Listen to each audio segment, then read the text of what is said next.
This is the February 26, 2026 regular meeting of the Children, Seniors, and Families Committee of the County of Santa Clara at 1:30 p.m. in the Board of Supervisors chambers in San Jose. To the Children, Seniors, and Family Committee. I'm Sylvia, I'm your chair. And before we begin, we're going to establish quorum.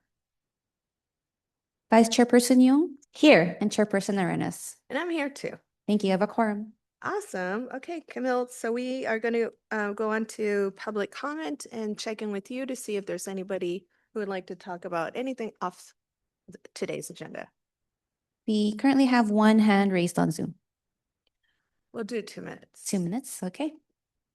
All right, we'll call on our Zoom speaker. Parent, you will have 2 minutes to speak. The timer will begin when you begin speaking.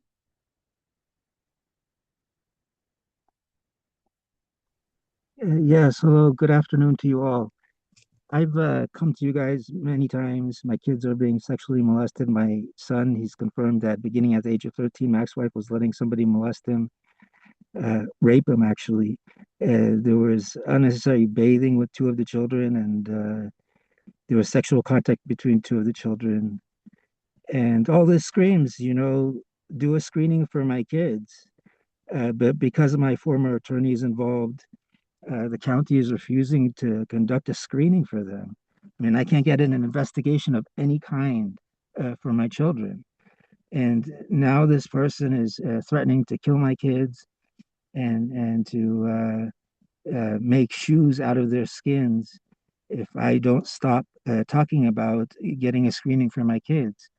I mean, this isn't a joke. I mean, this person said this to me. I've emailed the post to Wendy Kinnear Roush, to Daniel Little, even to Supervisor Arenas, and this is just not being investigated. Nothing is being done to protect my kids, and this is just completely unacceptable to me that the county is treating other people's children this way. I mean, this person has a free pass to do whatever they want to my kids, and I mean, maybe I am being completely unreasonable. I don't know. If I am I being unreasonable for asking for a screening for my kids? Please, if you guys could tell me, am I being unreasonable? I beg you guys, please. I mean, how many times do I need to come to meetings and ask for a screening? My kids have never gotten one. There's no investigation. There's never been an investigation. I've called the CANC hotline multiple times. I don't get any response except one line from Wendy Kinnear Roush. And she said, if you want to file a complaint, you can file a complaint with our complaints division. That's it. No, I'm sorry this is happening to your kids. This is terrible. I'm so concerned. Nothing like that. Please help my kids get a screening. Thank you so much for your time. Thank you. That concludes public comment. Wonderful. And I'd just like to share a message with the public because California law prohibits the disclosure of information related to an investigation of suspected child abuse or neglect. We're not authorized by law to speak to the specifics of any particular case, no matter how horrendous the allegations are. The law also requires child welfare departments to immediately cross-report physical and sexual abuse of children to law enforcement and the district attorney so that swift action can be taken when needed. And the public can be assured that our county takes all allegations of child abuse and neglect seriously. If you are concerned and would like to report, please call 833-722-5437. Thank you. All right, we are going to move on to item 3, which is approving consent calendar and changes to the committee agenda. At this time, I'd like to ask my co-chair to consider moving item 5 to consent, as we have previously heard this this week. Happy to move item 5 to consent. I'll make a motion to approve the consent calendar with the additional item 5 to it. Wonderful. Camille? Yes, please. And and we will check for public comment to see if there's anybody who's yes, interested. I was about to say we do have one hand raised on Zoom. I'm going to give 30 seconds on that one. 30 seconds? Okay, one moment, please. Okay. All right, our speaker is Parent. You will have 30 seconds to speak. Please go ahead. Yes, this is precisely why we have a problem with our child welfare reform, that we only give 30 seconds to speak on this item that's very, very, very important. I mean, it shouldn't even be on consent, but I mean, 30 seconds. And when, I mean, a parent who's telling you that the county is failing to protect children from being sexually molested and murdered, I mean, that's Sir, just, can you please stick to the agenda item? I'm speaking to agenda item 5. Please, let's replace Wendy Kinnear Roush because we can't protect children like this. Thank you for your time. That concludes public comment. All right, Camille, we'll go ahead and take roll call, please. Vice Chairperson Yung Yes. and Chairperson Arenas. Yes, as well. Thank you. Motion passes. Wonderful. So we are going to begin with item number 4, welcome. And this is item number 4 for those of you who are following us at home, is receiving the annual report from First Five Santa Clara County.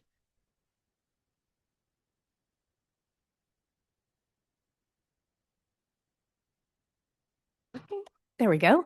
Good afternoon. I'm Jennifer Keller-Cloyd, Executive Director of First Five Santa Clara County, and I'm joined by my colleagues, Trina Hudson-Davis, who is our Executive overseeing early learning and care and family strengthening and support and health, and also our Director of Research and Evaluation, Nathan Thomas. I am sharing my screen, but I'm not seeing it show up yet. There we go. And I'm not sure how to make it bigger, but we will go ahead and proceed. Okay, from the beginning.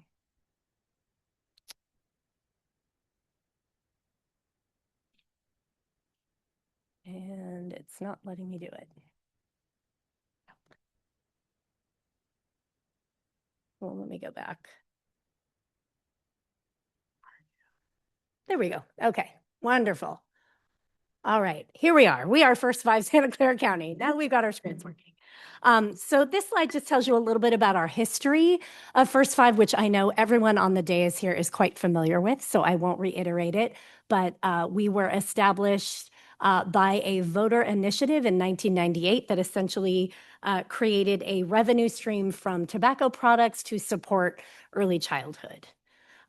Because that revenue source is a declining revenue source, and we'll talk about that a bit more in another slide, we have determined that we should be prioritizing our resources and our revenue to make sure we are impacting the families that need our support the most. So while First Five stands for all families, we have identified these priority populations and ensuring that these families are at the center of our decision-making when we are allocating resources. And you'll see that through the slides that I'm going to share later.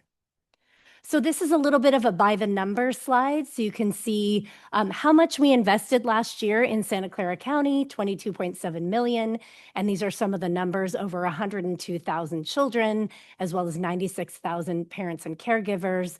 And the pie chart shows you the breakdown of the families that we served. This data shows you the families who identified a race or ethnicity and excludes families that did not identify or were listed as unknown.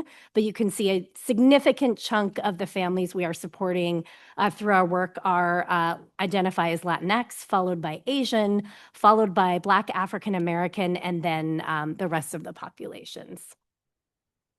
So this is what I was referencing earlier in terms of the decline of Proposition 10 revenue.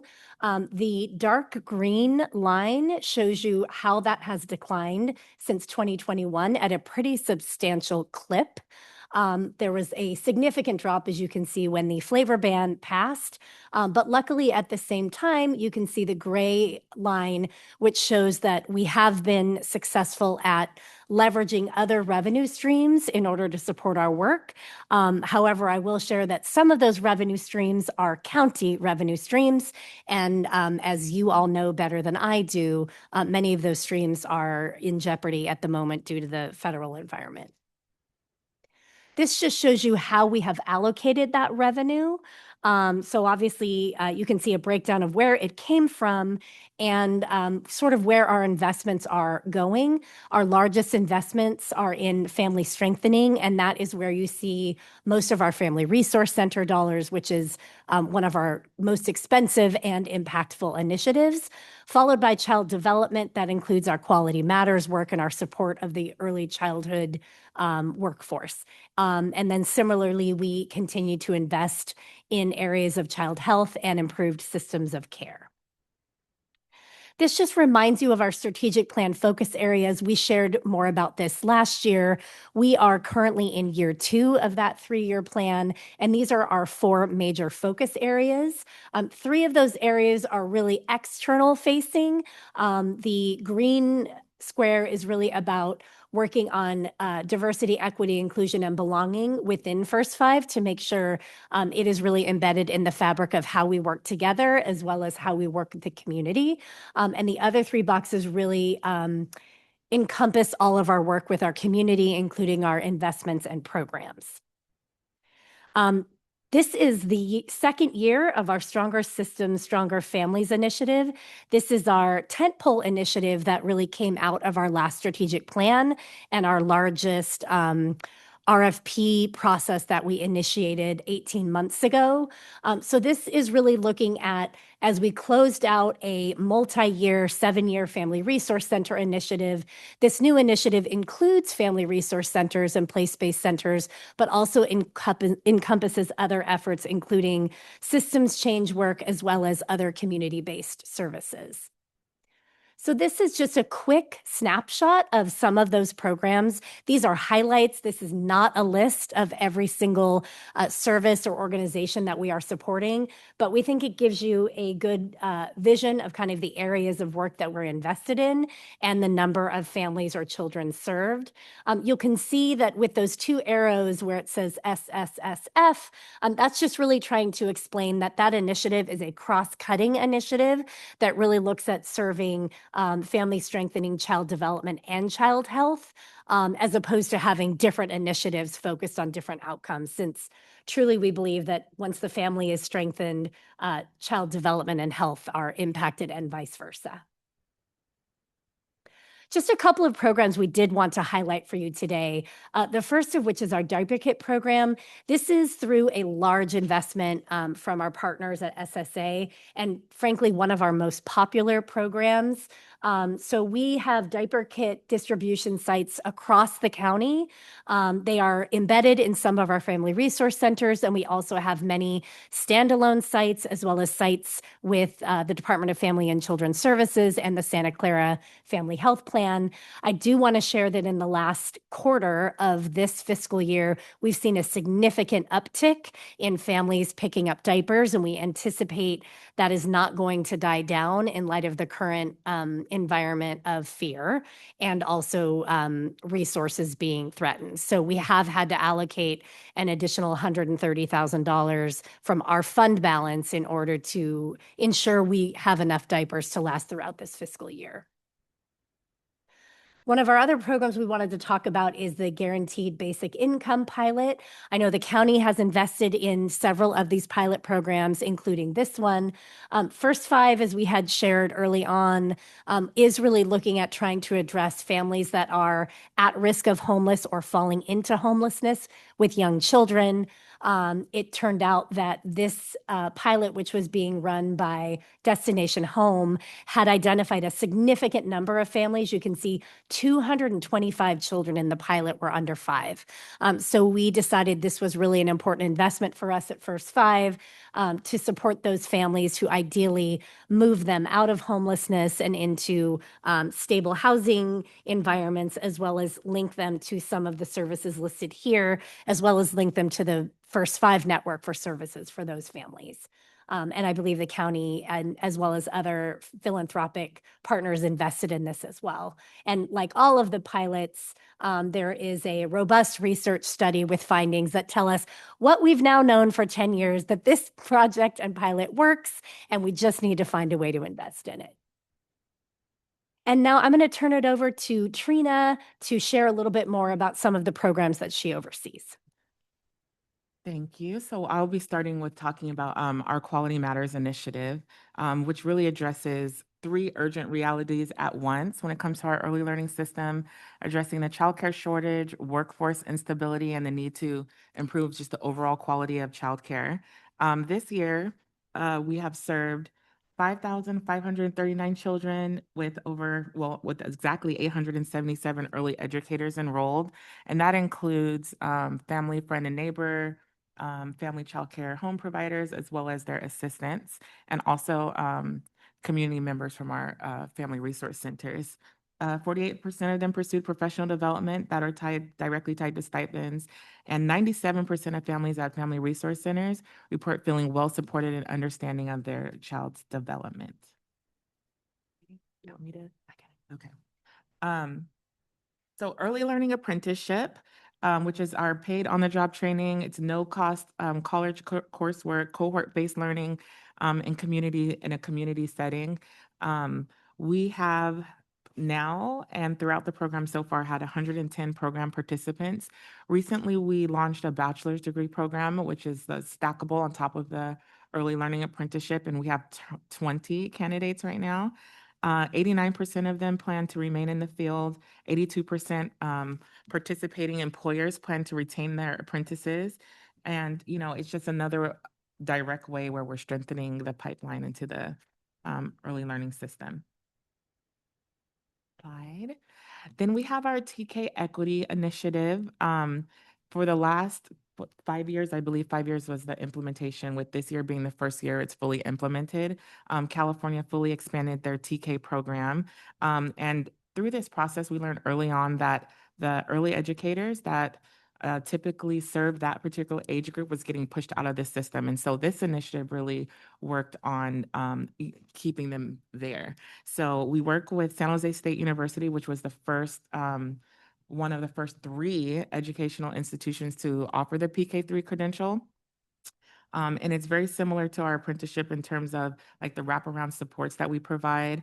And we are proud to announce that the 3 of the first 12 PK3 specialist credentials issued in the whole state were from our cohort. So we really are proud of that. And we hope to have 10 more this semester and a few more the following semester. Our Shared Services Alliance really is how we support our small business owners, which are family child care providers. They are also educators and often the primary breadwinners in their home. And the Shared Services Alliance seeks to really sustain these businesses through shared business supports, professional development, and networking. And through 18 months of both design and implementing, we have created a 2-tier model for shared services, with tier 1 being really around the providers receiving coaching and technical assistance. And tier 2 is more of a leadership role. So they get to support with things like our upcoming Family Child Care Conference. So this is going to be our 3rd annual conference, which is around family child care leadership. The theme is Wellness to Success, Rest, Rise, and Recharge. It is actually coming up next Saturday. And so we're really proud of the work that we continue to do here, and we get lots of positive feedback from our shared services team. Next, I'll talk about home visiting, which remains one of the most evidence-based strategies for improving child outcomes. And through our 5-year home visiting collaborative, we've engaged 14 programs across 7 agencies. We have 152 home visitors that we're supporting, over 3,400 children that are receiving services, and we have 193 families that receive an average of 52 visits per year. So our work around support for court-impacted families.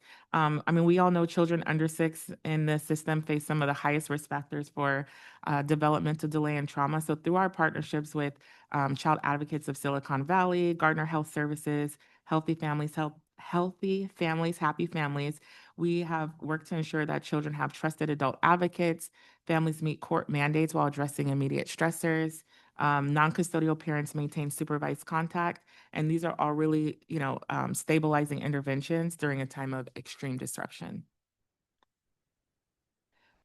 Next, our most recent initiative, Standing Firm for Families. So this initiative emerged in response to economic instability and immigration-related uncertainty affecting our priority populations, which Jennifer shared early on. And so we've done this through 3 different focuses.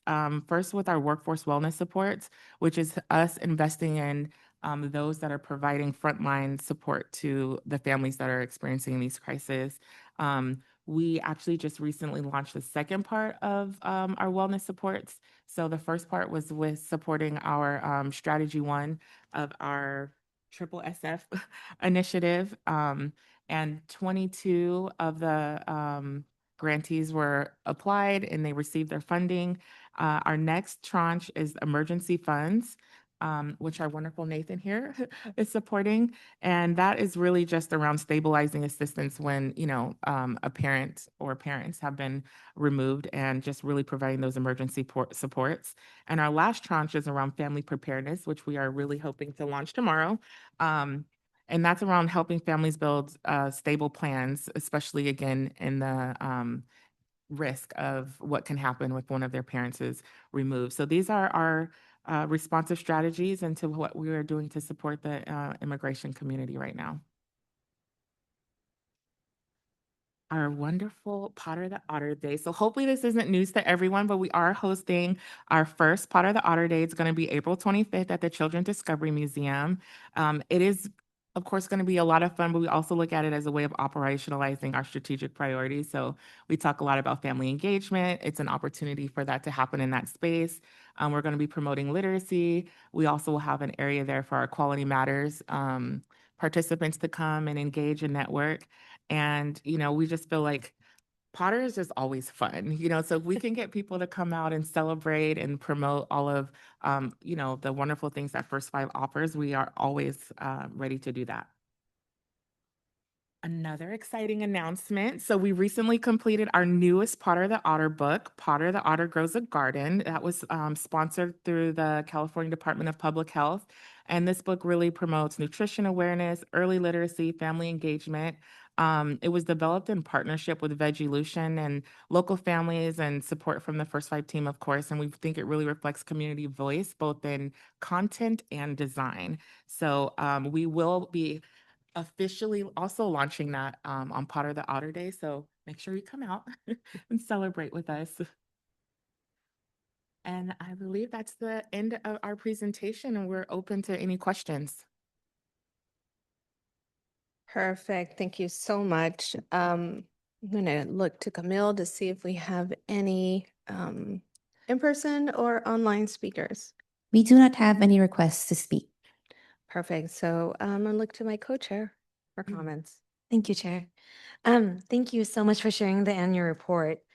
From a practical perspective, it's really easy. It was really easy to read and digest and understand the work that First Five is doing in our community. So I wanted to talk a little bit about access to childcare. I really would love to get your thoughts.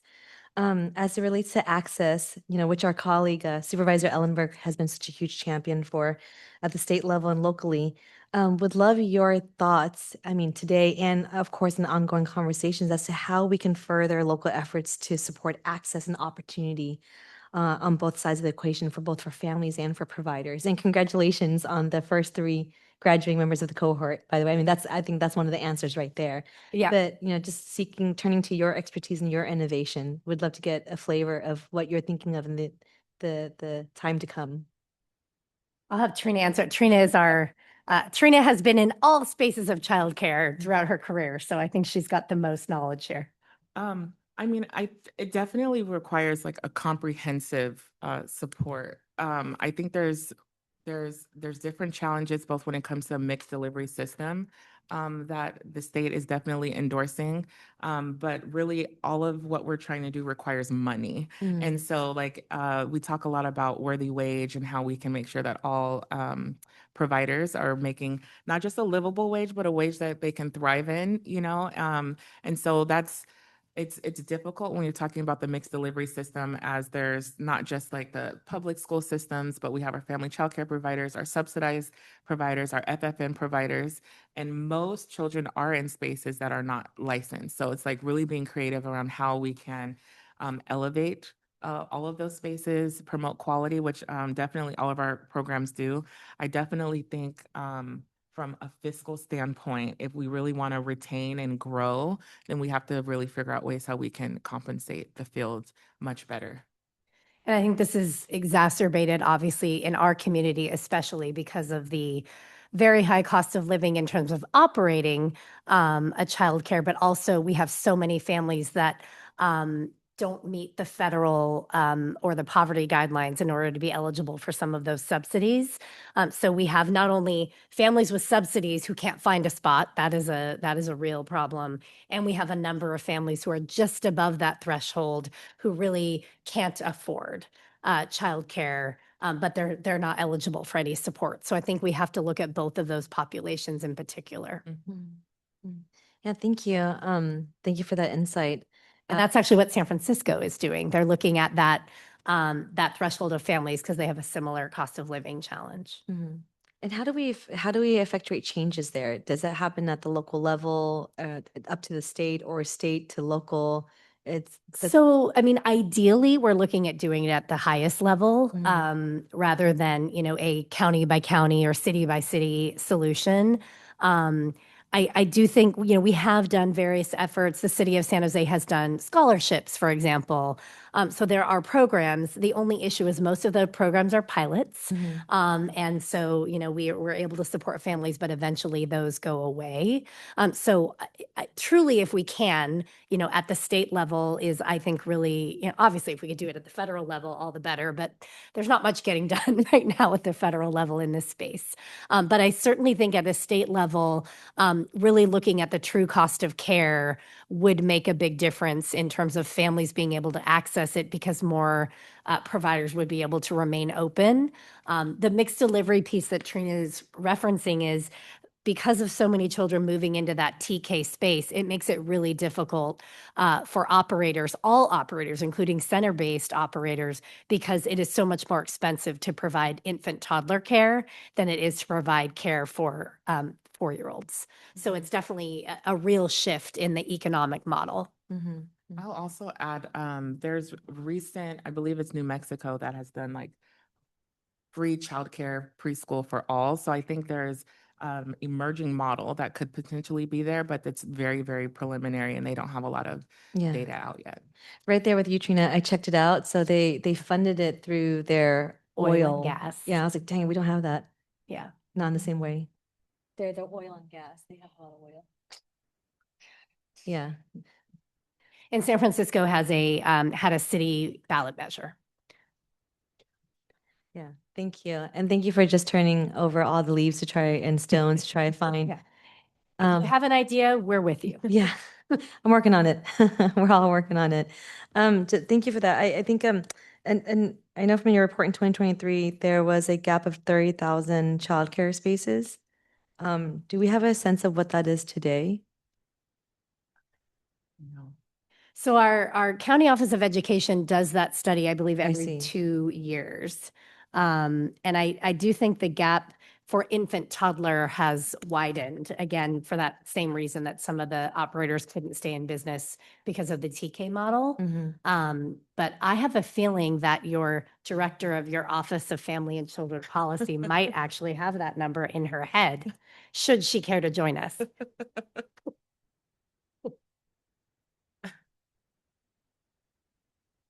Hi, friends and former colleagues. No, I don't have the general number at the top of my head, but I can say the traditional lack of childcare. We tend to have enough spaces for about 30% of the population in need and tend to not have spaces for about 60% of the population in need. And that varies based on whether you're looking at childcare subsidized slots or full fee slots.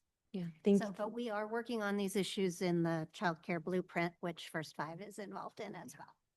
Yeah. Thank you so much for that, Heidi. And thank you for the reminder that the County Office of Education will be doing that in timely intervals.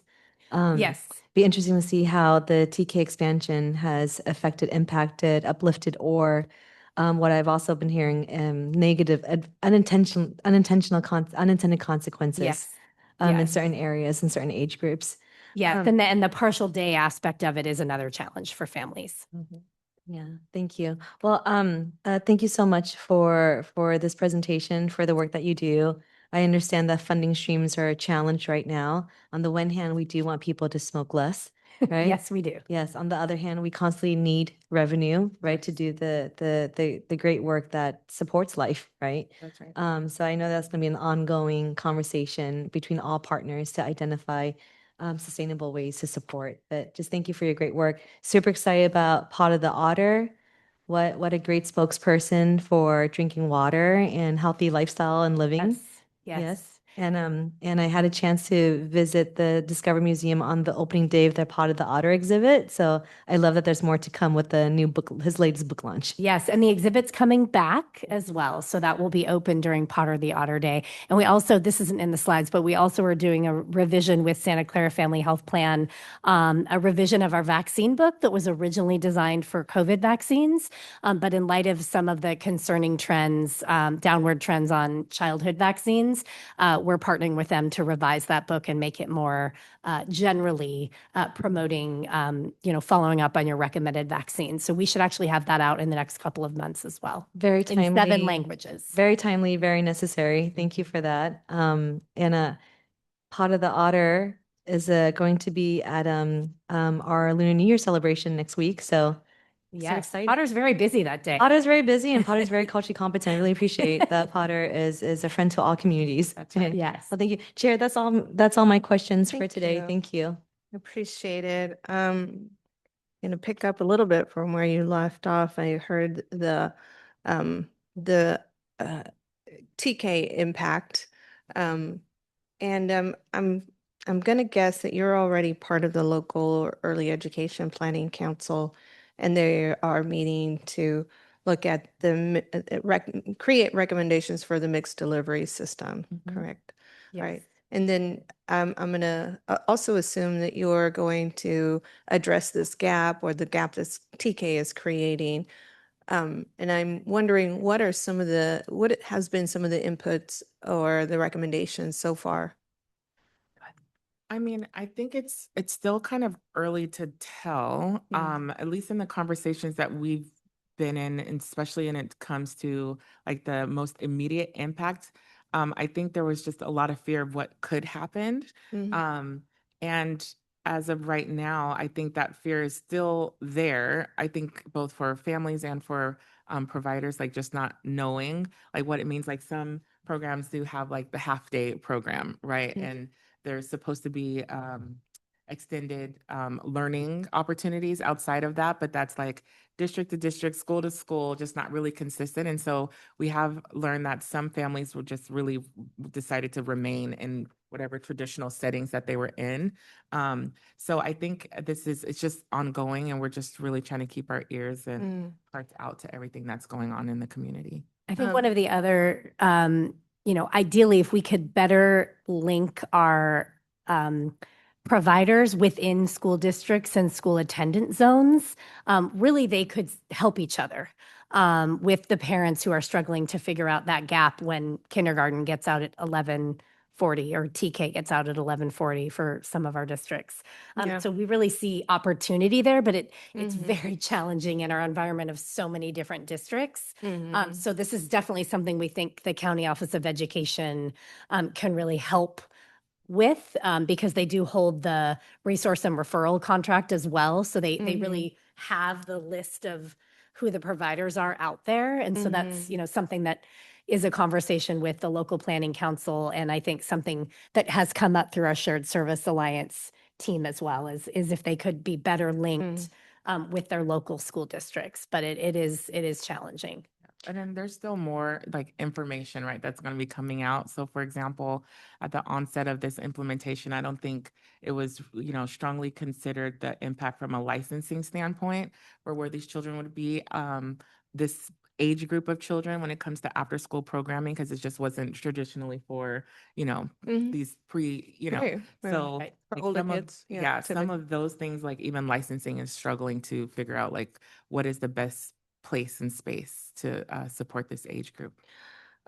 So we've seen the destabilization of childcare providers, whether they're home childcare providers, especially during the pandemic, because there was folks in their homes that were either chronically ill or just for whatever reason, they just couldn't accept children and create that risk for their family members.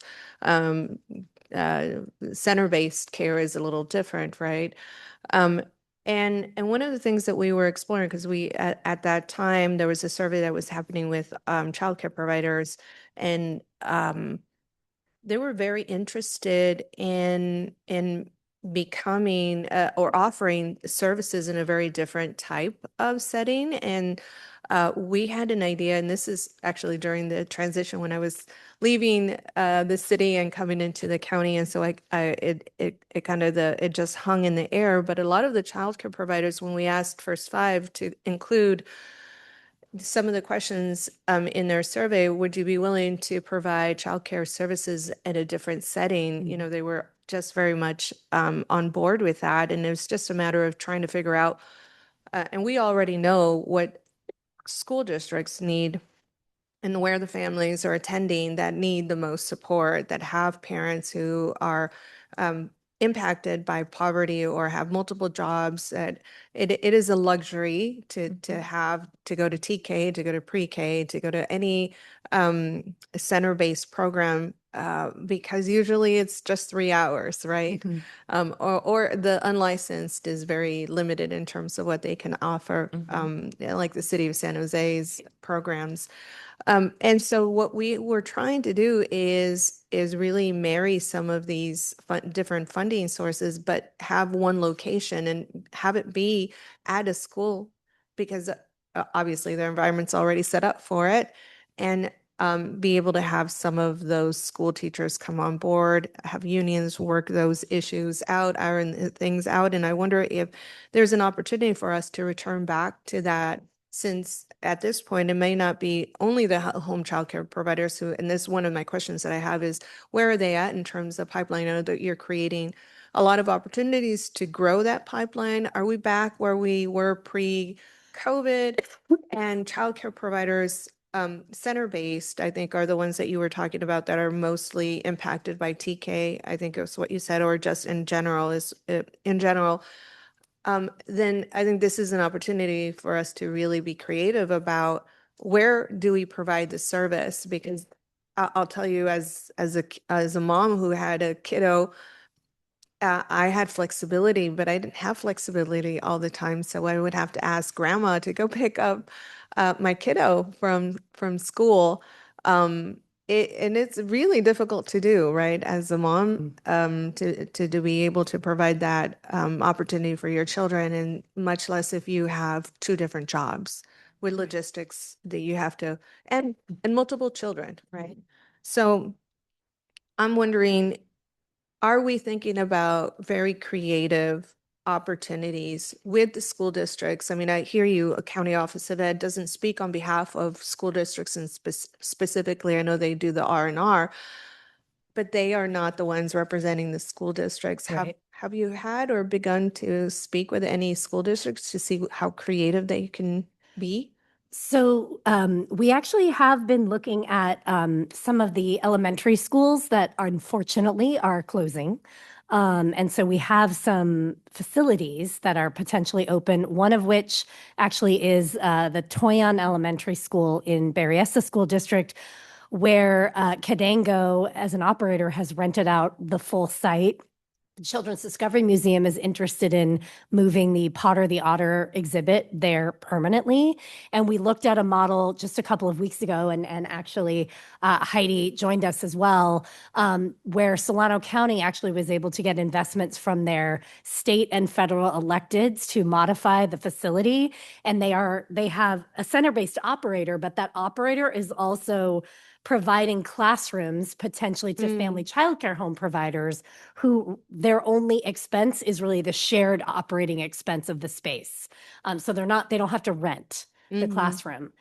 So if we could identify, a significant capital investment up front, I think that could be a very promising model. They haven't opened yet. They're really just on the precipice of opening, but we think that's a really intriguing model. There's some models like that in Detroit as well. So it's like a shared space agreement where they share the cost of the space, but they're not renting the space. No. So that might be one with Right. all of our schools closing. Well, what I was referring to is a model that is based at school, because if you have one kid, you already know this research, one child who's under the age of 5, you're going to have a sibling, right? And so then it creates less trips for the parent. I'm Right. talking about facilitating trips and accessibility and convenience for the parent in particular. I understand childcare providers also need that level of consideration, but they also need work.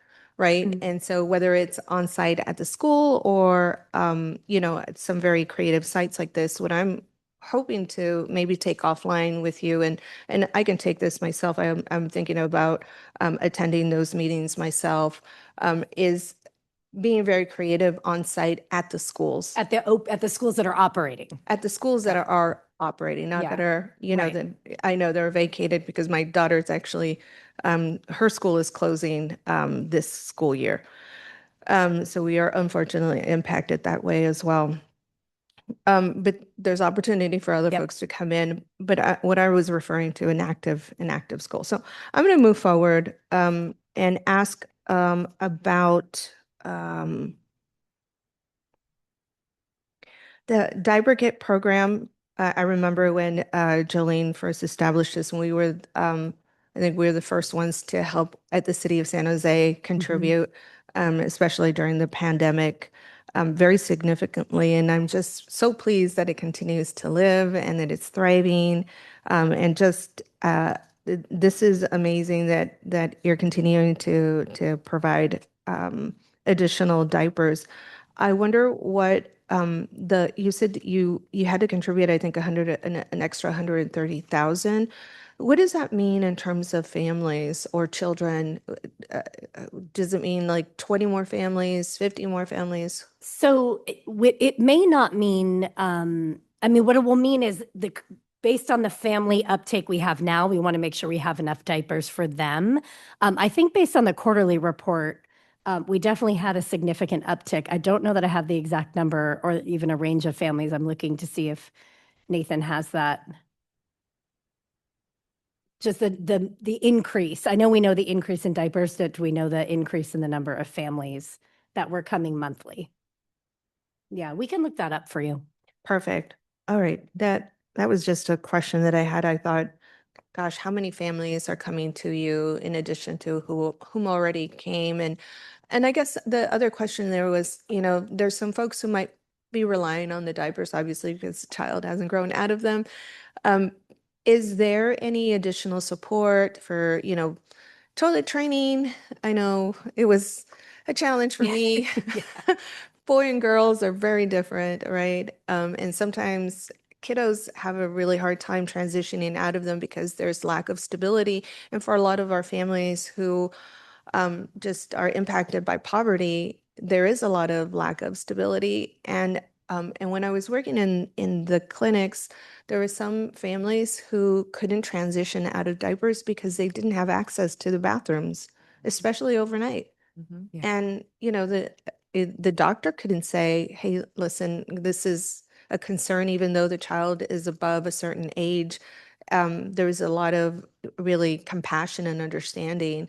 And I wonder what the kind of the profile is of these families, and if there's any additional maybe classes or workshops or supports that can be offered to families, and so that we can also, one is one thing, and then two, so we can understand what that if there's any complexities Mhm. in their lives that create, this longevity of diapers in the kids' lives.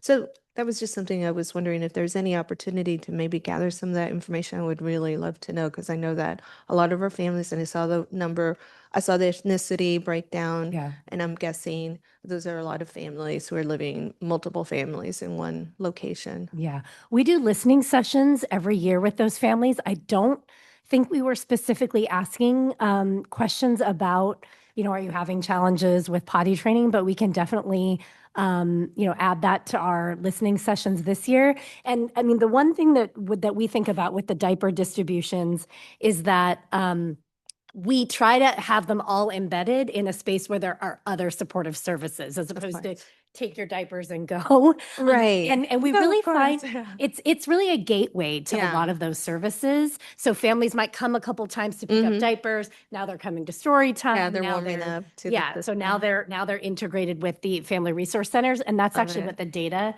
is showing. Oh, I do have the number you asked for because Nathan is so fast. Nathan, I know. see your fingers move. Yeah, he's amazing with that phone. So pretty significant. Quarter one, we had 2,813. Quarter two, we had 3,872. So I I am do. terrible at math, I'm but I'm like, I going to don't say do that's a math in my 30. head. It's an People increase of tell me. 1,000, which is about 33% increase. Oh, wow. In Wow. between quarter one and quarter two. Wow, that is So, very significant. and really seems to align a fair amount with the very, very significant public ICE activities that we do think are a Gosh. real contributing factor. So when you do that listening session, or if there's any opportunity to really connect with the families in a private or confidential way, not only would I love it if you asked about would they like additional services or interested in some of the workshops for toilet training, but do they have issues with access to bathrooms Mhm. specifically? Because they might say, no, we don't have trouble with toilet training. We know how to do this. We have Right. two other kids, but we just don't have access to a bathroom, right? Um, and every kiddo is different, for sure. Would love to learn a little bit more about what that represents, but for sure, we know what's been happening in our communities. Um, I love the guaranteed basic income pilot. Would love to learn a little bit more about what the families are able to accomplish. And maybe that's just stability, right? And stability alone goes a long way. Yeah. Right. Um, but it would be wonderful if you could share with us, and I know not now, but in the future, were they able to actually take an additional class because they didn't have to have an additional shift or job, or something that really alleviated. I'm sure that these are some of the things that people are thinking about or their families are considering. I'm just wondering, what does that translate to? And I love that there was 165 parents and 225 children. But what does that translate to? In the end of the year, maybe it just means that everybody could breathe a little bit easier, right? And I did see the quote from the parent, which kind of translates to that. But it would be wonderful just to also see if they had an additional year or 2 additional years that they could complete. I don't know, a 2 year, they can complete their GED, they could do something that they've been meaning to do, but because of work, they're not able to. Yeah, we have a lot of robust data from that. And again, it's Destination Homes program that we partnered and invested in, but they have done a significant amount of research that we can share. Perfect. And the other thing that I was going to share is, and I apologize, this is going to be a little solemn, but I couldn't help but connect both of these two things. There is a child death report that has come out. You've reviewed it, it sounds like. And based on that, there was 2 deaths related to unsafe sleeping that happened in childcare centers because of the is it called the training sheet or the protective sheet? Oh, the Chuck's pad, Yeah. Chuck's pad. And that happened in childcare centers, informal childcare centers. And I wonder if there's something that is happening within the childcare world to address that. Of course, our public health department has these really wonderful, back to sleep campaigns that we've all seen and we appreciated. Although the number of deaths over the years that they have seen, this is running from like 2021, 22, and 23, they all varied. They're 5 in one year, 7 in another, and 7 in another. 19 deaths in among those 3 years, but 2 of those from child care center. And so I just wonder if there's something that can be appreciated, or maybe a practice that can be change that you implement and begin to really talk at every level of your programming as you're interacting with different childcare providers, whether at home or child or center-based? Yeah, I mean, we do a fair amount of professional development. We just had, do you want to talk about the health and safety day? We held a whole day that was focused on kind of health and safety practices and I don't know the exact number who attended, but it was, I don't know the exact number. I want to say it was at least 50 family childcare providers. But yeah, we had a health and safety day where they could come in and get their fire extinguishers checked, their CPR and first aid. And I mean, that is a need for the providers, especially when it comes to accessibility. So, First Five is a trusted partner. So we're looking to do that more. Yeah, well, I'm just wondering, not only on just a one day Right. kind of an event, Mhm. and typically you don't think about these pads. These are just pads that protect, the bassinet or the little mattress, just for convenience sake, right? Because there's going to be another baby or a toddler or somebody else is going to come in. And you normally don't think that that's going to compromise a risk. the sleep of the child. But I thought that was significant enough that maybe we just pop up an additional alert as you move Mhm. through or interact with different childcare providers, just to remind them to make sure that, while this might be a practice that is common for everybody, Right. that it creates risk. But I leave it to you to figure that piece out. I just wanted, my responsibility is just to connect some of the dots at times. Appreciate that. And we do have, we think a really robust communication network with providers. So we can Yeah. absolutely look into including that in some of our Perfect. communications and, professional development. Oh, I those love that. pieces. I love it. Thank you so much. I think we owe it to those babies to make sure that we alert folks of the risk. I just never thought of that myself as a mom. Yeah. Oh, okay, don't be tired and don't nurse as you're tired and falling asleep. So that is embedded in your head, but those pads you kind of don't think about. Lastly, I just really wanted to congratulate you. I think you said that you were the first 12 providers that received, I think was it the Early Learning Apprenticeship Initiative? It's actually the special credential that was The special created credential. for pre-K to third grade. So we had 3 of the first 12. There's only 12 In the whole that Right, in the whole received it in the state. whole state, and 3 of them came through our program. Yeah, well, congratulations. Congratulations. That means you're doing a really wonderful job in ensuring that our childcare providers are integrated, have accessibility to higher learning, to all of the opportunities that you're all coming up with, as well as the state is coming up with. So congratulations to all of the work that you're doing. I just love hearing about First Five because it just reminds me, takes me back. Was there for roughly 12 years. Yeah. And the work is never finished, right? The work is never No. finished. So I deeply admire what you are doing currently and just congratulate you on everything because I know that this is the biggest impact we have, right? This is the age range. And then of course, we're responsible for the rest of the age brackets here at the county, Right. but we love the work that you're doing. So congratulations and thank you so much. And thank you, Nathan, for bringing that information up. Thank you so much. Alrighty, so we are going to go ahead and look at, oh no, did we do a motion? No. Huh? Make a motion to receive report. Perfect. I'm going to second that. All right, and I'll call the roll. Vice Chairperson Yu, Yes, I think we have. Yes. Yes. yes, and Chairperson Arenas. Yes. Thank you, motion passes. Wonderful. Thank you so much. We're going to move on to item 6, which is receiving bi-monthly verbal report from the Office of Children and Families Policy Social Services relating to the realignment county-led children youth system of care efforts with the city of San Jose. That's a long title. I didn't even finish. Welcome.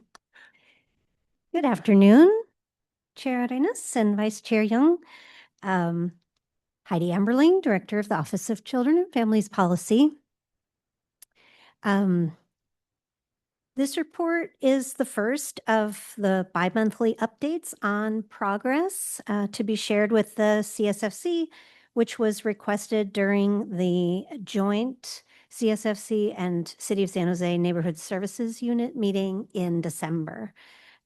Also on Tuesday, our office reported to the full board about the overall context and alignment of the county-led children and youth system of care efforts with the City of San Jose Children and Youth Services Master Plan through the No Wrong Door demonstration site pilots.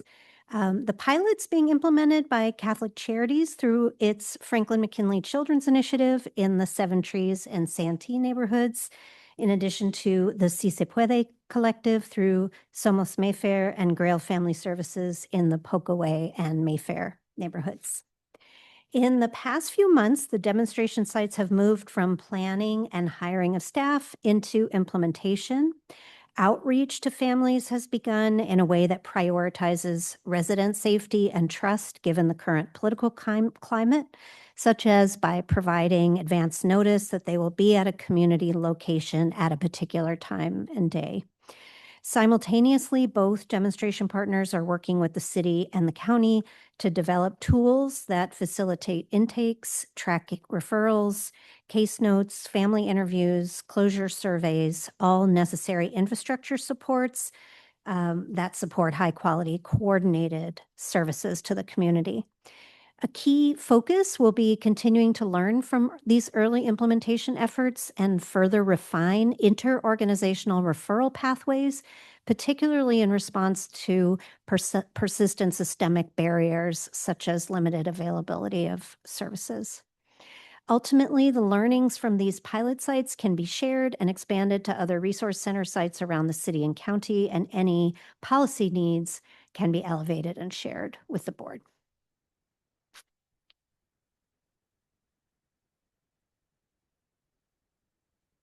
This concludes my brief update. I need those magical words. Sorry. Okay, thanks so much. I'm going to look to Camille to see if we have any public comment.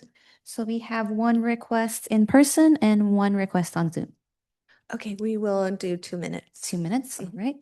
I'll call our in-person speaker. Oh, there you go. We'll have 2 minutes.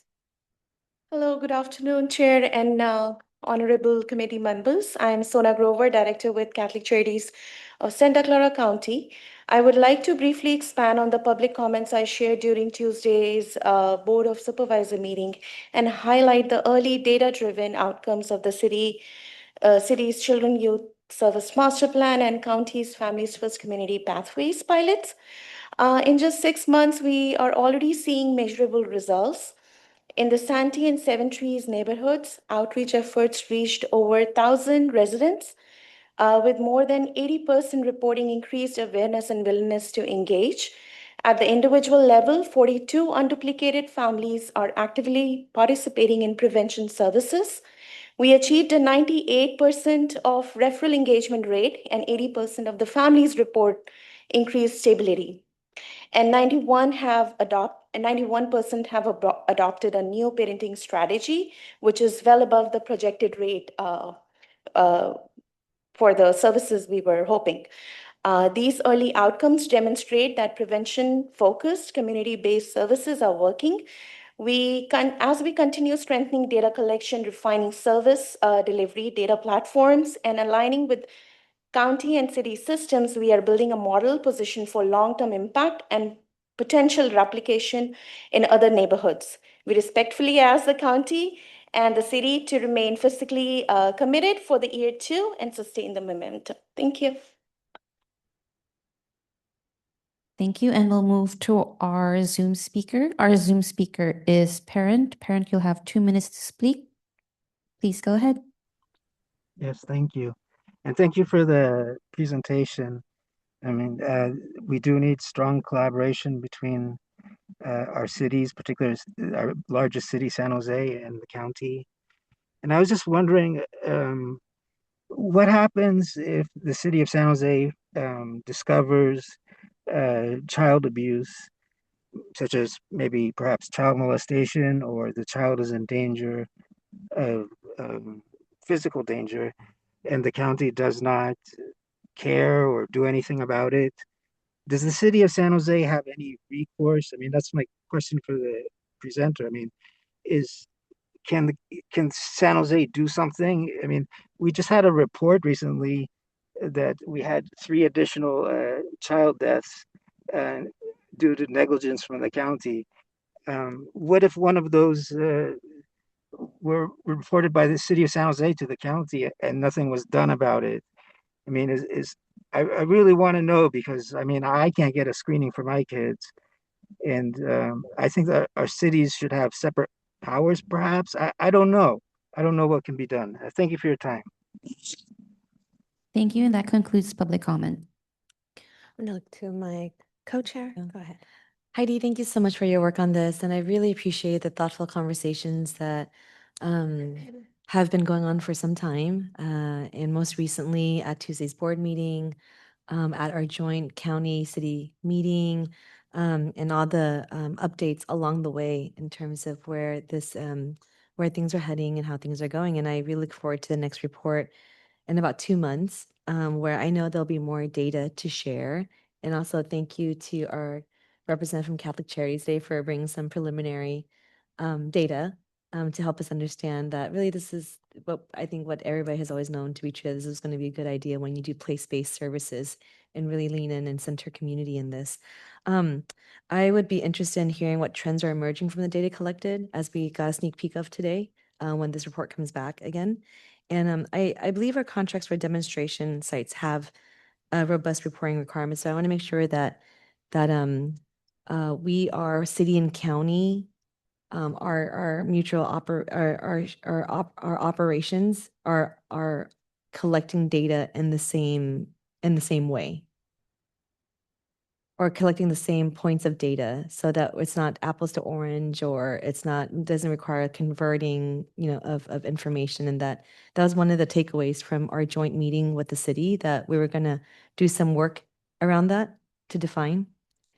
Absolutely, and that's emerged as one of the early learnings, is that there's an intake form that the city of San Jose uses, their universal intake form. There are also intake forms that the family resource centers themselves have used traditionally over time. And then there's our intake forms for county services. So we are trying to figure out how to streamline so that families are not filling out multiple intake forms or having to answer the same questions again and again. That's definitely part of the effort and certainly an early learning. Thank you for that. And then, of course, with the programmatic outcomes, right, that we're tracking in similar fashion and shared understanding of how we're collecting that information. Absolutely. Yeah, and then just for us to as always, remain flexible and allow these programs to pivot as needed. I know that's one of the hallmarks of this of this partnership. So I look forward to hearing more about it, and just really appreciate this body and our chair for really driving this work. Yeah, thank you. Thank you. I actually am going to start where you ended. I think the last item was the same way. And I think it's very clear probably that we're concerned with data and how it's being collected. And for me, it would be really not only how we're collecting the data or how we're intaking information from families, so we don't over tax them in this way, right? I think that's really important. I know that one of the things that I think one of the council members had mentioned to me previously was, is there something that they could utilize, meaning the city of San Jose, that not only for these demonstration sites, but in general, that they could some kind of intake form, maybe a universal form that we use that could help facilitate the qualifications for some of the county or state funded services or benefits. But what I had said at the moment was that that's very specific, I think, to eligibility workers here in the county, and I don't know whether collecting that information ahead of time would be too burdensome for the families to do. especially if we don't really know whether they're going to be eligible or not, because those workers who are working with them on the front line may not be as knowledgeable as an eligibility worker who could probably say yes or no, or let's move ahead. And so how has that question come up just yet? Heidi, are you looking at Sarah? Sarah's looking at. Yeah. No, I do think there's an additional assessment that needs to happen when they're found to be at imminent risk of abuse or neglect, and then they are routed more to a DFCS worker that can do that level of intake. Well, I think didn't there's a mean- universal Yeah. screening that happens first. Yeah, no, I didn't mean it abuse. I just meant, and this is with a council member, at least, she had said it was more of, maybe families don't know that they are eligible for some of our programs. Maybe some of our nutritional programs that they can qualify for. And so if they got that information ahead of time, that, on the city's end of it, which is something that the city normally doesn't do. And I'll tell you, this is one of the reasons why we had first started the Child and Youth master plan, but for many of the reasons in terms of inaccessibility to services and programs for our families. But one of which is we didn't have an intake form at the city of San Jose. So I know that they are probably coming up with that as we speak, right? And so is there a benefit? Could it be helpful for them to collect any information that could maybe signal to us on the county side, this family could be eligible, may be eligible, let's connect them to an eligibility worker and see if we can get them any additional benefits. Does that make sense? Yeah, Supervisor, I think that that's a great suggestion. I think what I would want to do is kind of go back to our team to see how we can provide that level of support for them. I think probably as people here know, the eligibility determination process is extremely complex, and I Right. think families do have to Right. fill out a lot of information. Right. We would want to make sure that we have somebody to be able to guide that. So I think that's something we can take back to see how we can support those sites. Yeah, and maybe what we could do in the same way that we piloted, Sarah and Wendy, we piloted, the social worker program based in a school. Maybe we could have an eligibility worker based at some of these sites, just so that they can understand what this is all about. But Danielle, thank you for taking it back. This is just a suggestion in terms of trying to figure out how can we best do this for our, receive the information or do the intake and or a level of assessment so that we can figure out how to best serve that family, right? And sometimes I think agencies are very insular, and they will offer the services that, so say for example, if Somos offers the services, they have a plethora of programs and services that they offer internally or with other agencies that they have created partnerships with. It may not refer back to the county, right? And that family may not be served by some of the service, some of the benefits that they may be interested in. So I leave that to you all to help me figure this piece out. I just want to, since we're starting, this is kind of the beginning. I don't want to take a couple of steps back later and then say, hey, there was this one feedback that a council member had in terms of eligibility. Certainly, if there's an opportunity for us to figure out how to do that, it would be wonderful. Yeah. Okay, so the other piece is in terms of data, and Supervisor Young referred to it, is ensuring that the data that each of the service providers are being is the same, although I think I made a distinction earlier this week that the service provider model is going to be different because they're different service providers, right? One is more school-based, is a school district based. They have a different network that is built in than the other provider. And so we will inadvertently, we will be comparing a little bit of apples to maybe pears, right? They're kind of similar, but not exactly. They look a little bit. And I think it's just in the nature of who we've chosen. If we had chosen two school-based or school or strong partnership school, a strong school partnership-based providers, not to say that one of them isn't, is just one of them is within the school district. So of course they work from what they know and what they've built. So that's the other question that how are we going to look at the data and take into account the actual providers, right, and their strengths, because they do have those strengths that really works for our community.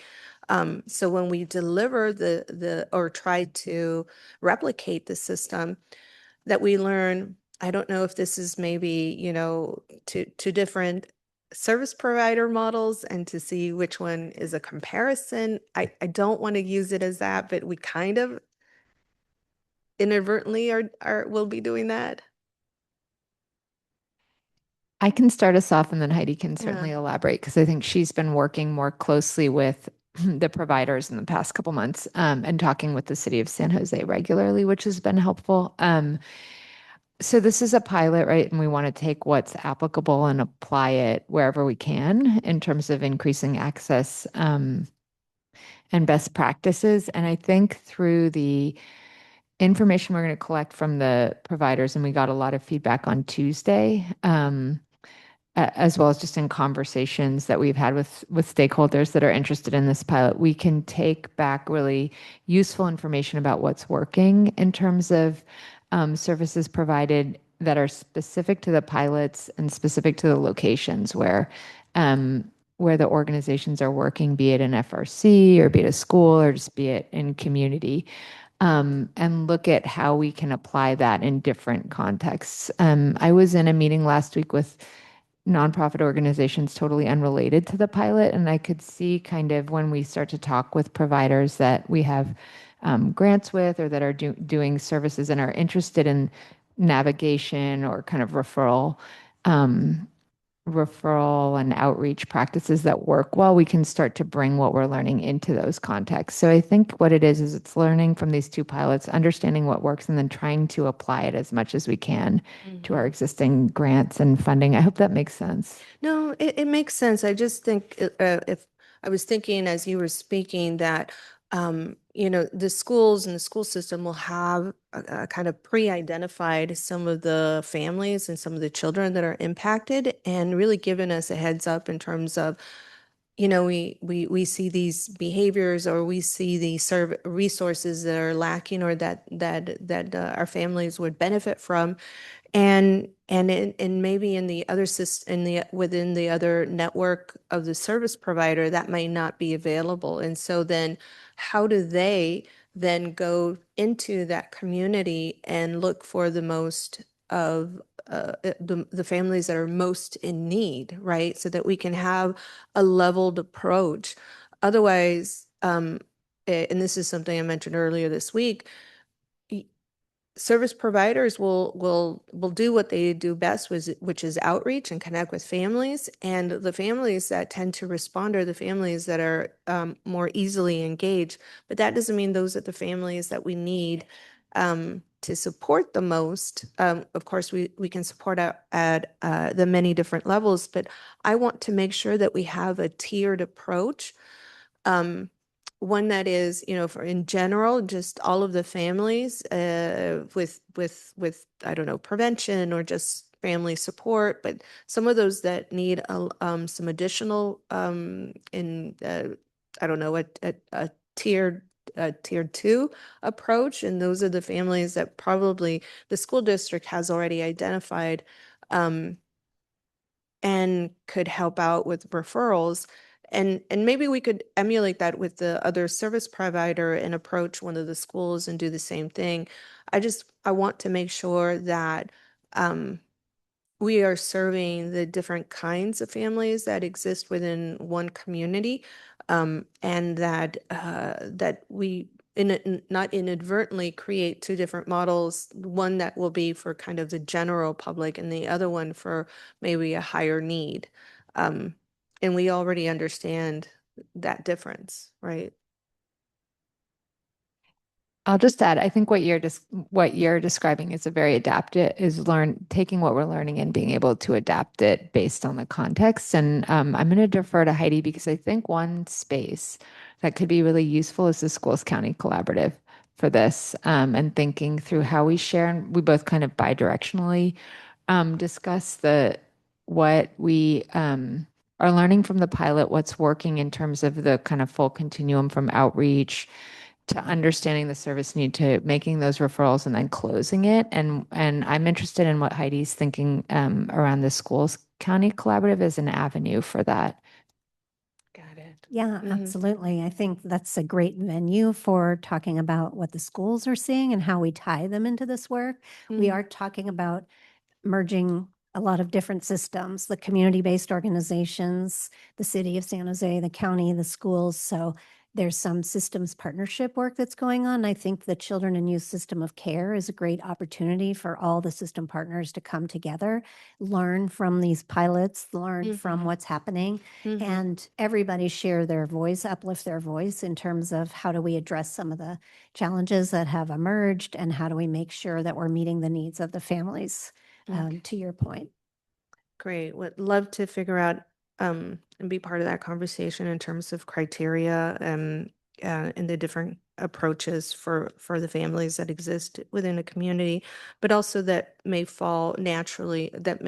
naturally be recruited within the two different types of service providers that are linked very differently to school systems, right?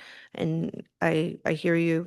We could kind of create that for one of those service providers that may not have it, and I think that would probably go a long way. Not to say that they haven't developed that over time or with their own just natural partnership and existence in that community.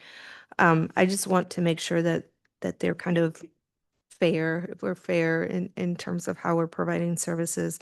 Um, and within those different tiers of the different needs of the family, um, and I can go over this on offline, is to figure out, are we engaging with families that are in crisis, and how much in crisis are they? Are we going to also recruit from some of the systems that are internal to us? So some of those families that have a CPS call, but abuse isn't substantiated, but we know that they live in one of our neighborhoods, and how will, a screener at the CAN Center be able to refer to some of these models? And so I just want us to make sure that we take from what we already have, and be able to supply these pilots some of our own folks, and or the voluntary. I don't know if the voluntary is appropriate or not, but certainly maybe those who are interested in referrals that call the CAN Center, or that the referrals are unsubstantiated, but we recognize there was something there because there's already been one, two other referrals. Um, does that make sense? Awesome. Wonderful. Well, thank you so much. I will ask to have just an offline conversation and meeting so we can continue to see how we impact those children and youth that are in those families, and whether, there, if the criteria or the outcomes are improved attendance in schools, or improved relationships with parents, between parents and children, or whatever it is that we are hoping to really target. I just want to continue to understand as we just move forward, and really putting boots on the ground here. So if we can just have that as an offline conversation, would love to dig in a little deeper with all of you. All right, so we are going to go ahead and accept a motion, so we can close this conversation out. Thank you for the very robust conversation. Motion to receive report. Looking forward to the next one. And I'm going to second that. Thank you. Vice And Chairperson, Camille? Vice Chairperson Yu, Yes. and Chairperson Arenas. I'm going to say yes too. Thank you. Motion passes. Perfect. All right, we are just moving right along. This is now item. Let me get my cheat sheet. Are we in item 7, Camille? Yes, we are. All right, this is receiving verbal report from the Office of Children and Families Policies, Social Services Agency relating to the county's child care and early education infrastructure grant program. Welcome, Heidi. I didn't have to go too far. No, you didn't. Is Thank you anybody so else much. joining you, or is it? No, Okay, wonderful. We'd love to just see you too. yes. So in partnership with the Valley Health Foundation, we are currently working on a full report that will come back to the full board on March 24th that will go deeply into the Child Care Expansion Grant Program. We'll provide an overview on this 3-year ARPA-funded effort to expand access to childcare across the county, focusing on an equity-centered criteria that centered our expansion efforts in qualified census tracts and services to families eligible for subsidized childcare. The project overall, just sneak preview, has issued a total of 52 grants for a total of 699 expanded childcare spaces. These expansions include the addition of new classrooms, infant and toddler care spaces, support for family childcare providers moving from small licensed homes to large licensed homes, and increased hours offered to families. We'll include an update on the final status of the child care facility grants issued, along with many of the lessons learned through this multi-year effort. We'll also include information on the remaining need from this cohort of applicants, and we'll present more information on future cost-effective childcare investments that serve our county's most vulnerable families and children. That concludes my brief update and sneak preview of what's coming back to the full board in March. Wonderful. So we're going to go to Camille and see if we have any public comment. We do not have any requests to speak. All right, so we are going to move to my co-chair. Heidi, just my deepest appreciation and also a shout out to our Valley Health Foundation. I know they managed a lot of the grants and that was no small or easy feat. Of course, the need far outweighed the resources available to provide through these grants. Do you know what what that list of outstanding requests or needs that were the unmet need? What is our engagement plan? Do we still keep that list, or is it, I hope it's not, oh, program's done, thank you, and good luck. We received close to 500 applications. I think it was 499 applications, and we were able to issue 52 grants. So there is definitely remaining need. We'll have to, since this is a 3-year project and the grants criteria and time period was over a few years ago, some of the providers may have already either moved out of the county, closed, or done their expansion efforts without the benefit of the ARPA grant. So we'll have to look at it, but that's certainly going to be part of the report coming up in terms of staying in touch with this population, making sure that they're being routed to any resources that we do decide to invest in this continued expansion effort. Yeah, I know that the grant application itself was not not that we made it difficult, but it was a lengthy process. It was an involved process. It was. Yeah. So, I mean, I feel like this is, it's reflective almost of kind of the top tier of childcare providers, right? Folks who were informed, proactive, and took the time to complete the documents and go through this Yes. process with us. So it sounds like even without a grant program or until we have more resources to provide support, it's a great focus group to be able to engage with, to understand the different trends and changing landscape of childcare availability. Definitely. And there were I actually worked on this criteria setting with Valley Health when I was at First Five, and they did multiple in-person and online supports for family childcare providers in both Spanish and Vietnamese to try to encourage application and going through the application person to person to help facilitate the application process. And I do know that there were, again, quite a lot of applicants that were classified as tier 2. So we were able to fund almost all of the tier 1 applications, but the tier 2 meeting fewer of the criteria were a lot of the remaining need. Yeah, thank you for that context, Heidi. Again, feel like there's a lot of opportunity here to engage with a very proactive network community of childcare providers as we try to continue to tackle the significant need in our community. And looking forward to our next report and seeing what opportunities may come out of this. Thank you. Heidi, I'm just going to add once again to see if the folks who benefited from our grant programs who might have expanded their capacity be considered in the the LPC, the mixed delivery system, the planning grant that the work group is currently working on.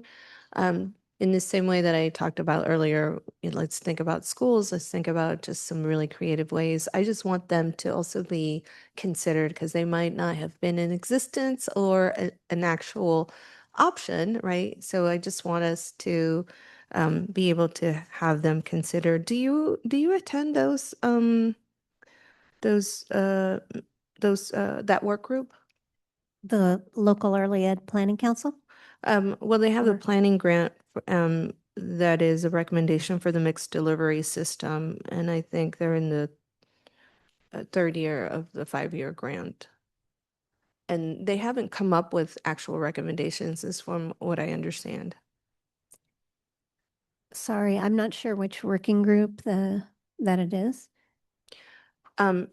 I only know that it's, I don't know what the formal letter, I don't know what this stands for. It's the UPK work group. And I don't know what that one is. I would think Oh, the maybe universal you know. pre-K? Oh. UPK is the universal pre-K group? I don't think that's it. Where is Mariela?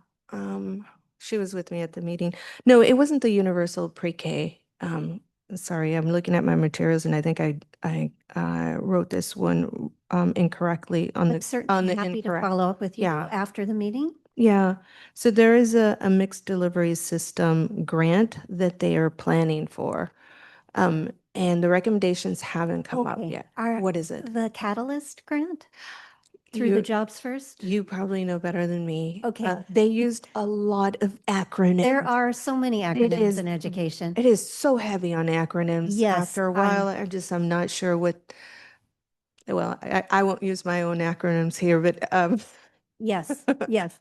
In fact, Trina from First Five and I worked for 18 months on the original Catalyst application, which brought the planning grant to the county. oh, wonderful. Well, Yeah, thank you. so We just never know. It's a small world. yes, it is a small world. And so, yes, Santa Clara County Office of Education is Mhm. leading that effort now for the Catalyst grant implementation. Mhm. It's the implementation of the planning grant. We will Right. still need to go back to the state for an actual implementation grant once they've identified what the needs are, but we've been involved from the very beginning of this process. So it would be wonderful if we could feed all of what we're doing into however we can. Absolutely. However we can. So I'll We're all leave it. very aligned. Okay, wonderful. So I'll leave that to you to figure those pieces out. But I did ask Kathy Betcher to reel me in. I don't know that she's the lead there because I know that she's retiring soon. But Yes, I think it's being run by David Putney over at the Santa Clara County Office of Education, who took over when Adora Fisher retired. Got it. Thank you. So that would be wonderful if we could just be integrated. And I would love to hear when we talk about some of the grants, certainly this childcare infrastructure grant program, I know is just creating more capacity, that we are looped into all of what is being done at the county level, and certainly with the work that this work group is doing. I can't say that I understand it all because it is a very complex world, but any opportunity that we can to overlay our efforts would be wonderful. The Catalyst Grant, just for your information, is also primarily focused on workforce development.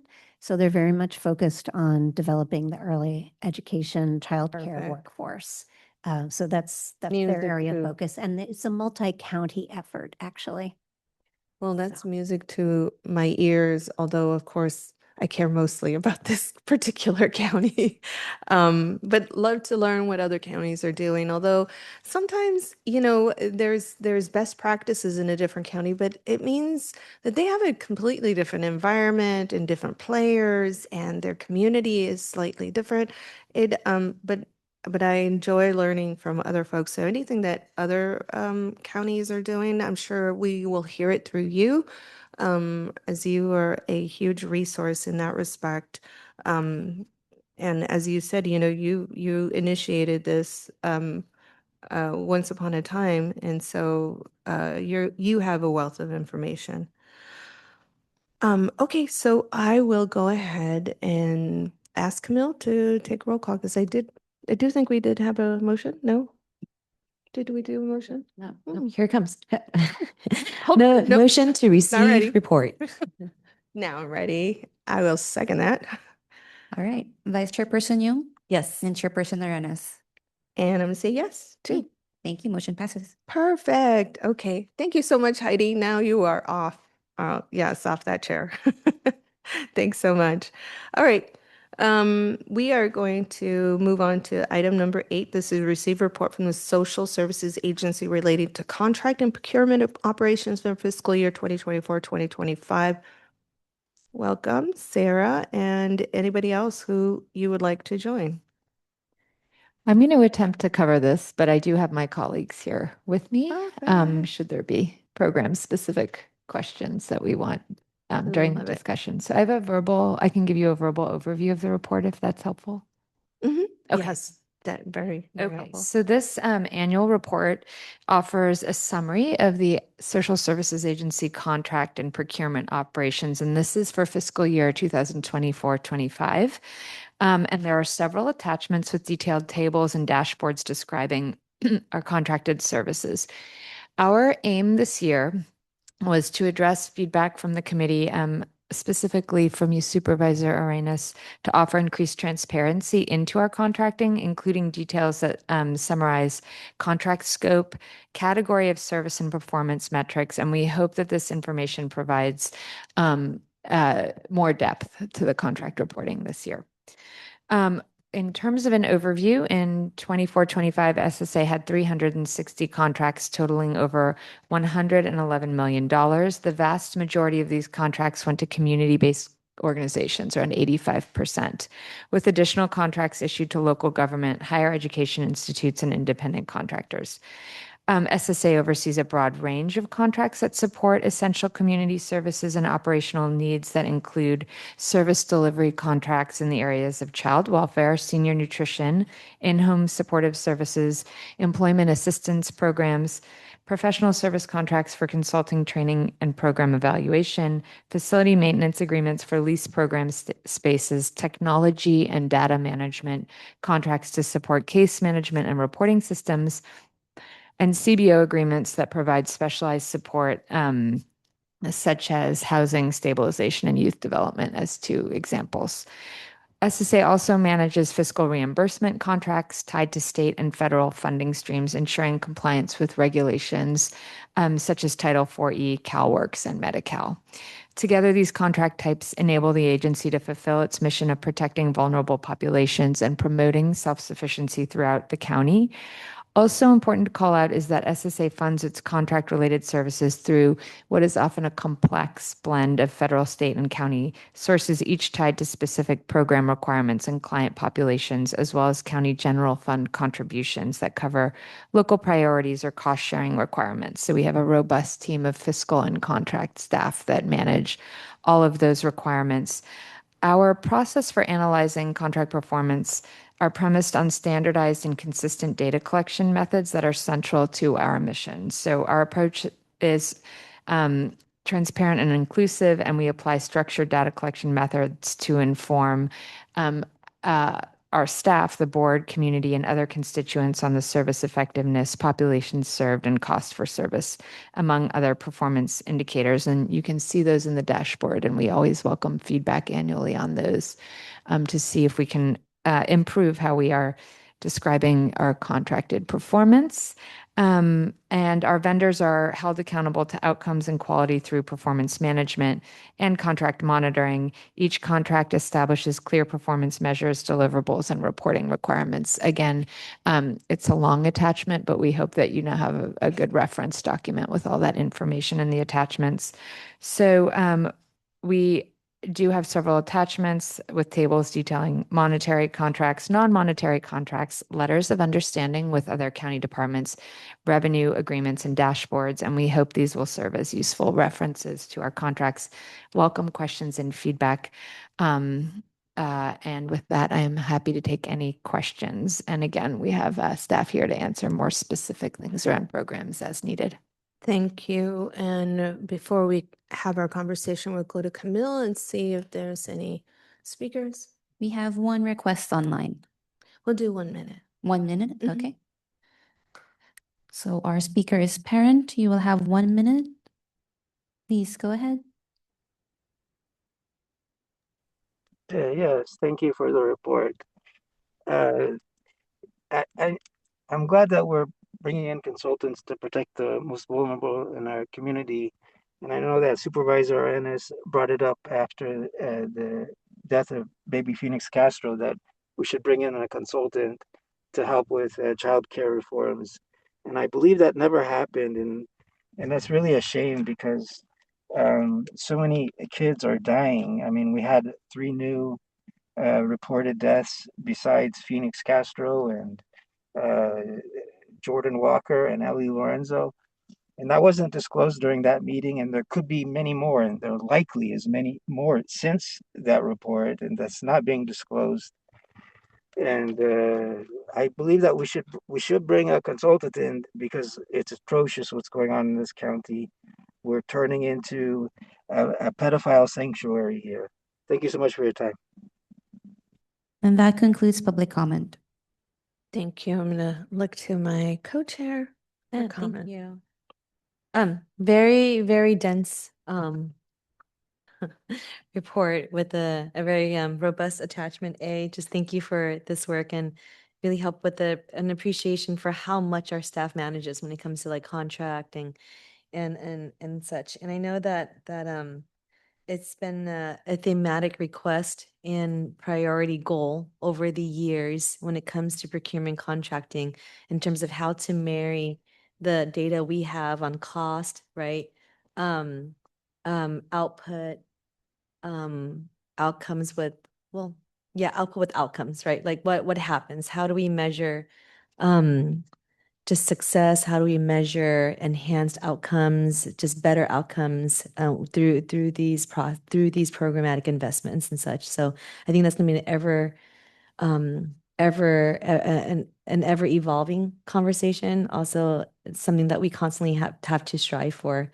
In terms of format, can you tell me more about that? You mentioned a dashboard, Sarah, because all I did was looked at attachment A, and me and my team, it was a group activity where we had to put our dual monitors together and have it extended to look at the full stretch of the spreadsheet. And so it sounds like are you saying there was a dashboard that we could have referenced? Yes, and you know what? I realized I forgot to thank all of the George Montez and the contracts team for putting all this together. They spent quite a lot of work on it. The dashboard I was referring to is a demographic information dashboard that is, I believe, attachment E. That has all of the data on the utilization of contracts to the extent that it was appropriate, and we were able to collect that. I So see. that's So another slice of a key slice of the information, and just really us having to be able to figure out how to put these together as companion pieces when trying to understand the depth and the breadth of these contracts and what type of outcomes we're getting with it. So attachment A is a PDF document. It was just some feedback that it was technically challenging in its accessibility. So I don't know if that's another dashboard or if there's another way of being able to quantify this information for ease of access to understand, especially as we head into very rough budgetary times.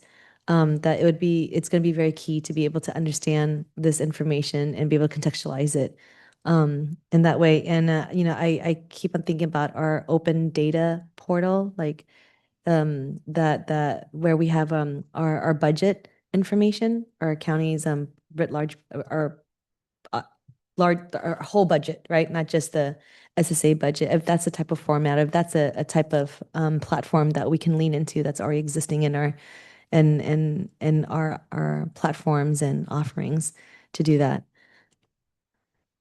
Yep, we can definitely explore that. Did you want to? Greta, do you want to?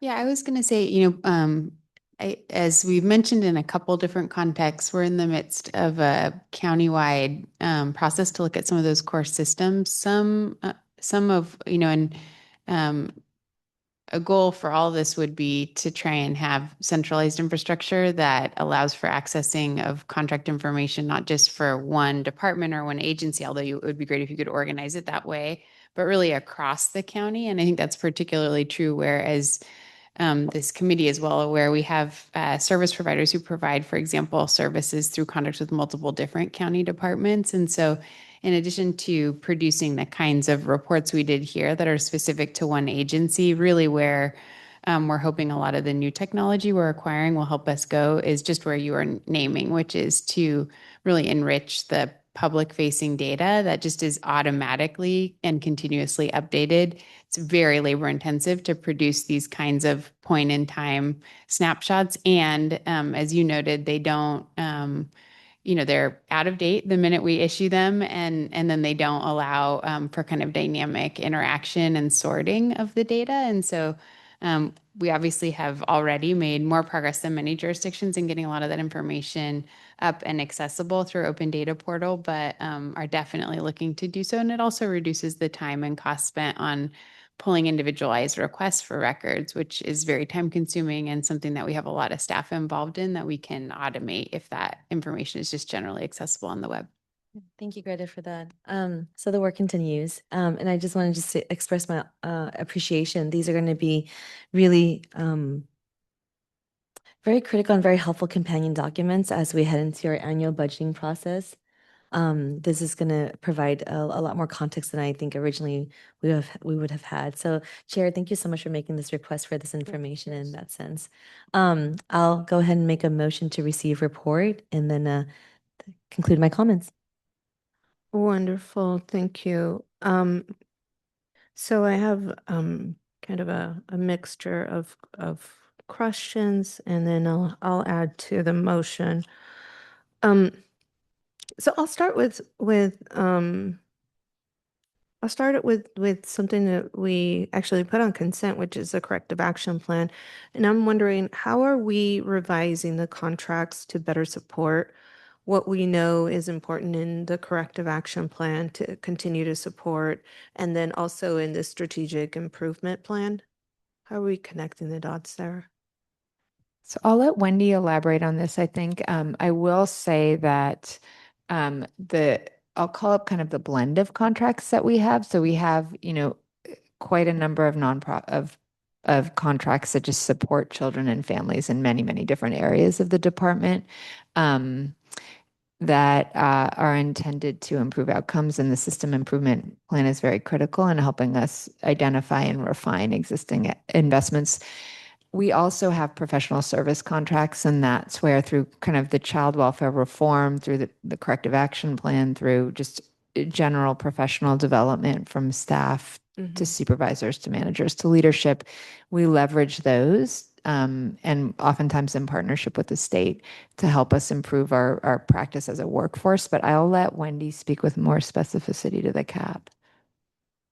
I think you set the stage nice, Sarah, for that we made sure that anything linked into the corrective action plan, we held tight to. I would also say that we looked at all of our service contracts for families, looking at it through the lens of mandates, safety and risk, and making sure that we tethered ourselves to those things, as well as those families that we step down to things. So really looking at families holistically, that's linked into the corrective action plan, because we are tethered to not having repeat maltreatment. So it's really important once a family has come to our attention, how are they warm handoff to other services or support? So we were very mindful of that when we went through this. So let me ask you this.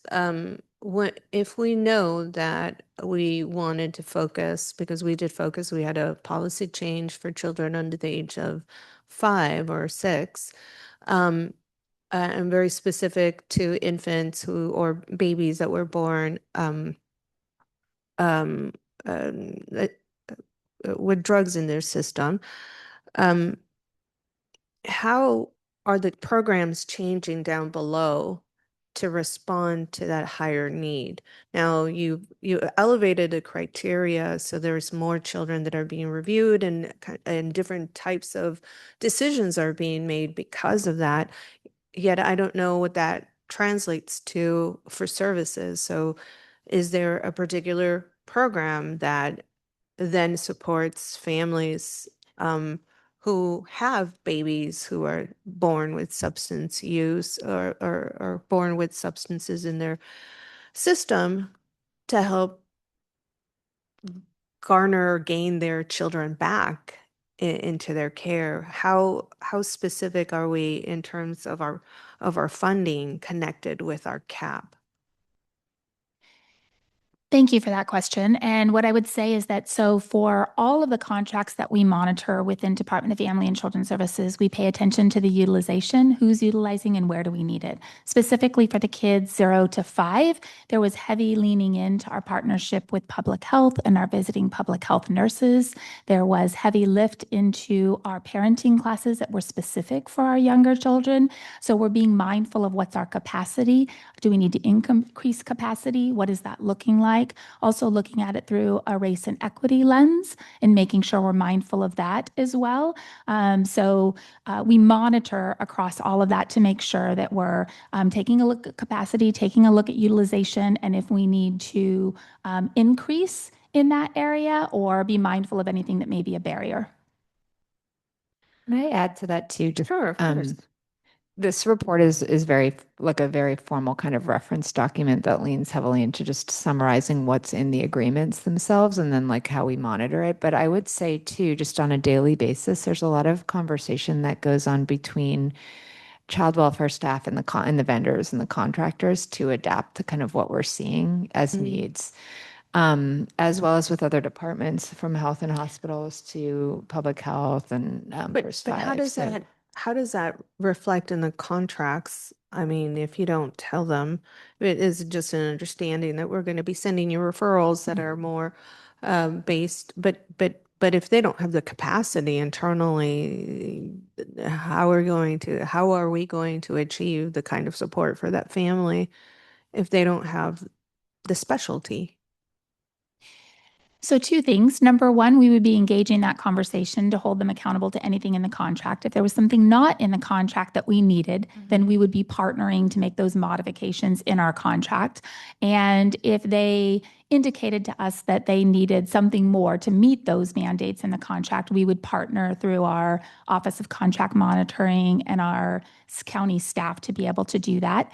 If they were not delivering on items that were in the contract, then we also might enter into some other type of agreement with them, take a look at what those barriers are. So for example, if they were not meeting needs around language or not meeting needs around hours needed for families, then we have a whole process set up to engage in conversations with our partners around that.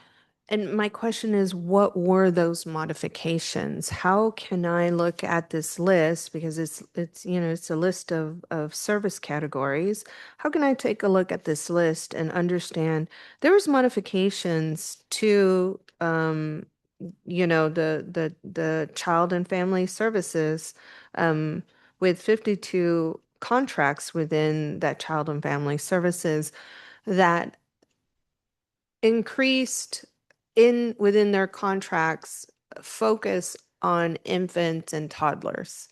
I don't see the connection, and I don't know how. I understand that you would do that contract by contract, but as policymakers and and we also approve the budgets, how am I to understand that you made these modifications with these service providers, and who are the service providers, and what did they actually agree to augment within their services to accomplish what it is that we wanted? And did they accomplish it? So Supervisor, it sounds like what would be helpful is additional information to show what modifications were done based on that discussion about understanding changing needs, change in direction. Right. Yes. Understand. Yeah. So I think that's something that we could look Yeah. at bringing back with some of that additional information. Yeah, and this is connected to the corrective action plan and of course the SIP as well. Um, and I'm going to throw in there housing because this is the next question that I was going to ask is, how are we aligning our SSA housing programs with OCH, with the Office of Supportive Housing for those of you who are at home, the Heading Home campaign, and the community plan to end homelessness. And what role does the Office of Supportive Housing play in reviewing the RFPs? Because if they are the ones who have the expertise in housing and the type of approaches that are best working for our families, they should have some kind of participation in changing in the RFPs or in the contract changes or modifications that you talked about earlier, and or the contract performance of transitional housing programs that are contracted by SSA. How are those two things, how are the two departments working with one another, and how is OSH helping guide us with the kinds of programs that we should augment, decrease? These are the pathways that are probably most helpful to our families. Does that make sense? Yeah. I'll start this out and then Thank you. I'll welcome additional input from others at SSA. But so we work very, very regularly with KJ Kaminsky and her staff on the kind of full range of contracting. So from developing the competitive process to actually sharing some of the, in certain cases, sharing some of the work associated with utilizing the contracts between, say, for example, DFCS and OSH, monitoring, sharing information on if kind of what you were describing before, Supervisor, where we need to modify or adjust contracts because we feel like it's not quite meeting the needs of whatever the population is that we're working to serve with housing, be it referrals or actual housing placements. So there's very regular conversation in that space and partnership depending on who the client population is that we're trying to focus on.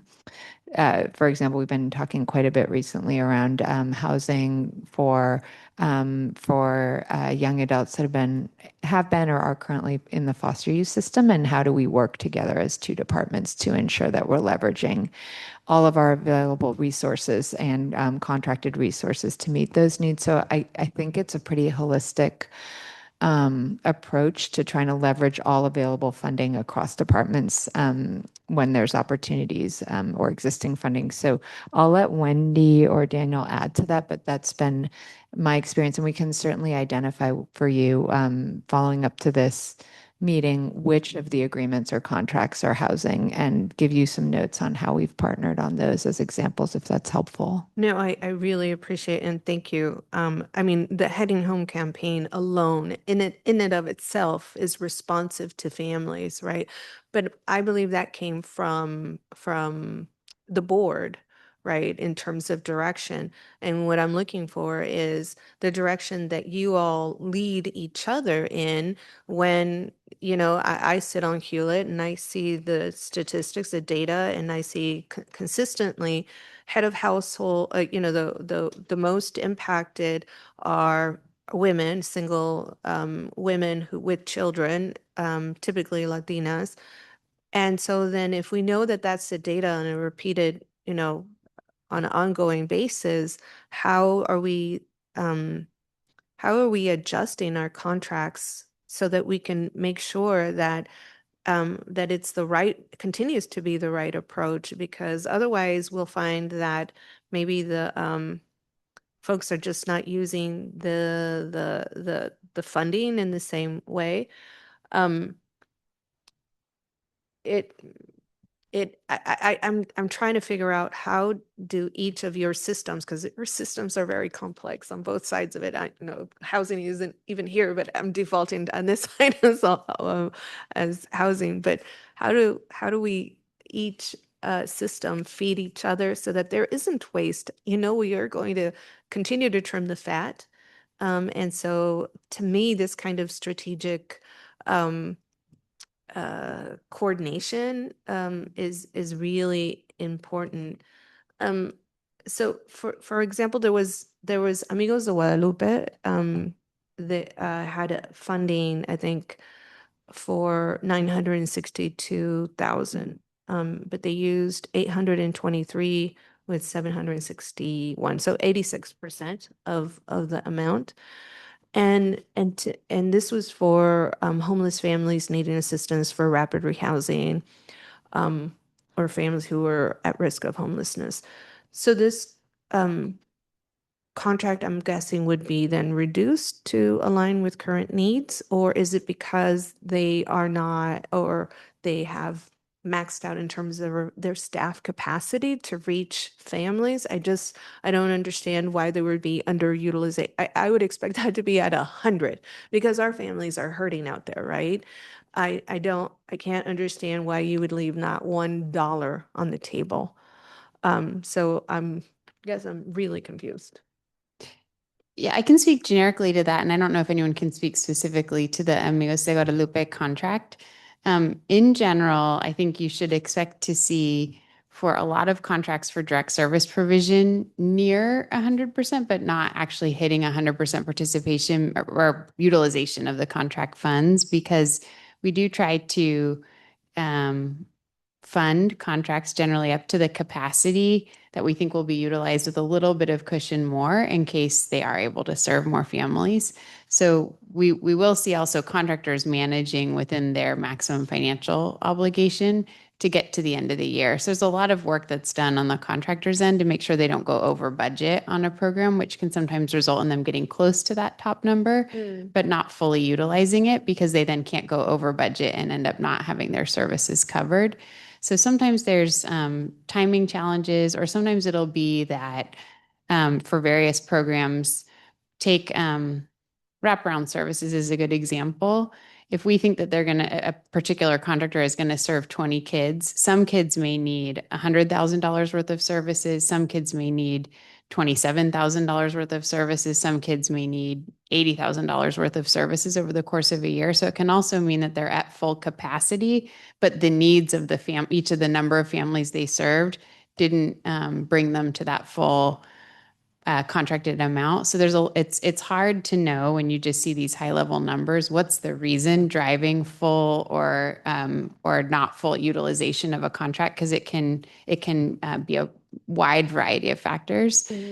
Before the department would consider reducing a contract, they would look at those things. So for example, if it happened to be let's say it's a contractor who's providing wraparound services and they get a maximum of 15 kids each year, and they happen to have a year where the needs of those individual kids and families are slightly lower than the 15 kids and families they served the prior year, we'd not want to reduce their contract for the following year based on the fact that they happen to serve families that needed a little bit less. Right. So there can be factors like that where we'll see slightly lower than full utilization, but don't go forward with a reduction.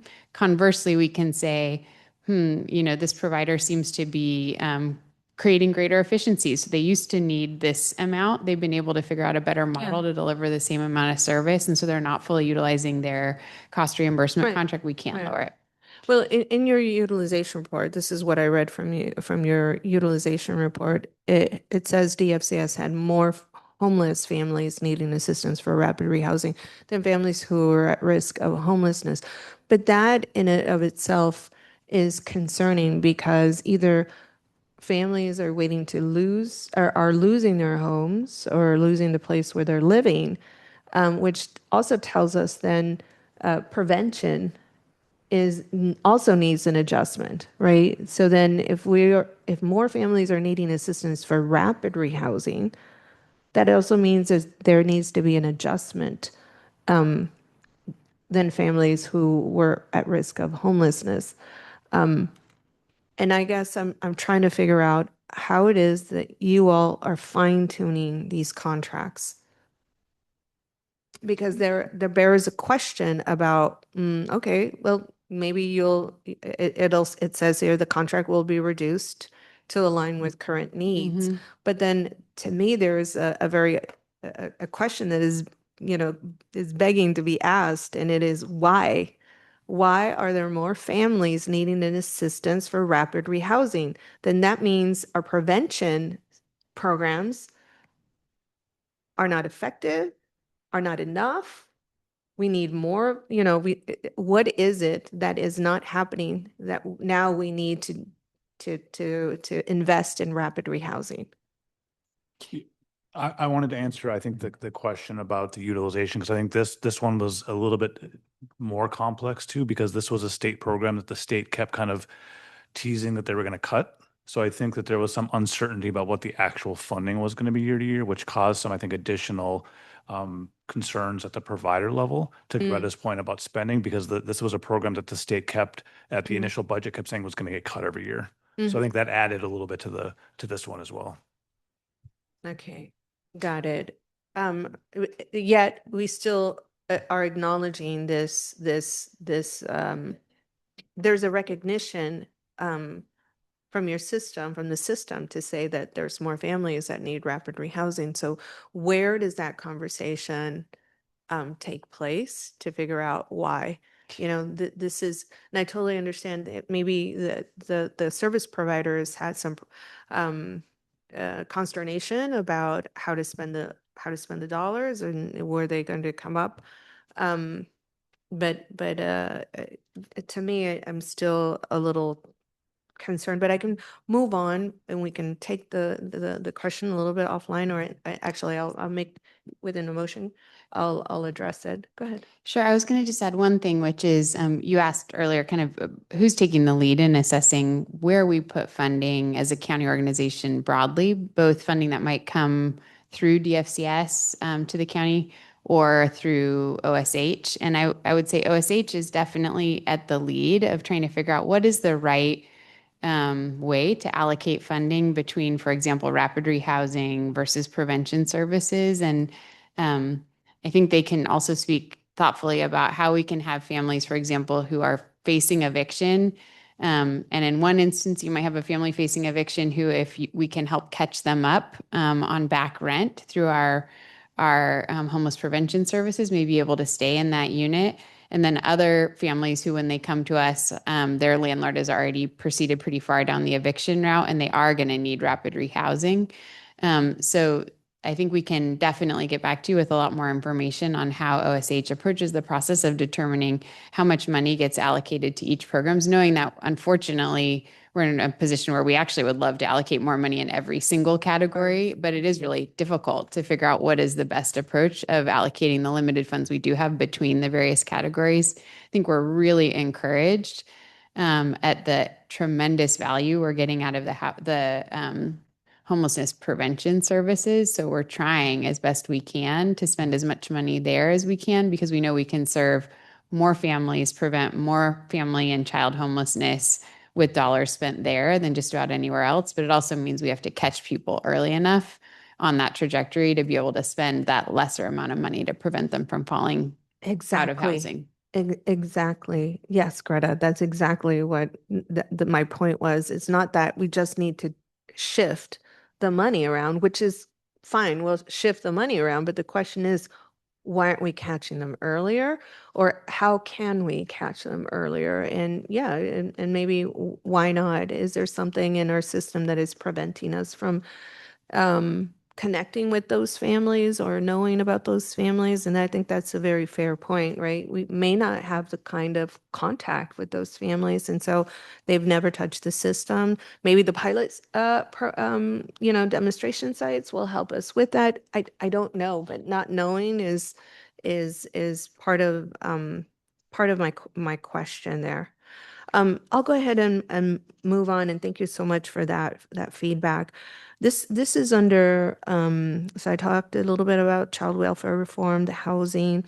I'm going to move on to workforce development. And so I'm hoping that I can get more information on the DEBS funding to college districts. And this is in particular to the work study programs. And there wasn't full utilization of the funds, and I'm really concerned and wondering why, because now there's going to be a need to be reduced, but it may not get to the problem, which is maybe capacity at the college level to actually implement those work programs, or I don't know, sites where the students can work at.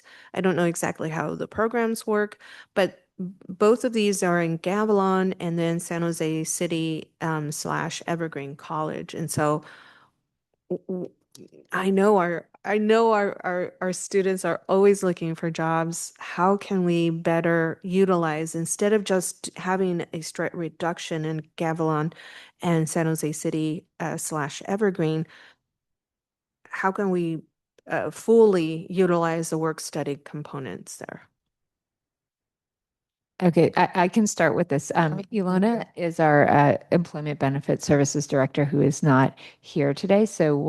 And also I want to flag that unfortunately we don't have this year's numbers with us. So I think it would be helpful to look at where we are with those two contracts in this fiscal year and see if this may have had something to do with, I don't know the history of these specific contracts ramp up or what it is, but I appreciate flagging this because we do have, I think I would describe strong partnerships with those colleges. And so I think two things. One, I want to look at where we are with this and have Ilona weigh in on it and her team. And then the second piece would be if we're seeing continued trends and not using these fully, I think that's a really good opportunity for partnership. We still have a little under half the year and see if we can utilize them fully this year. Absolutely. I mean, with the level of poverty in South County, I know that they can max out, but these are the kinds of things that,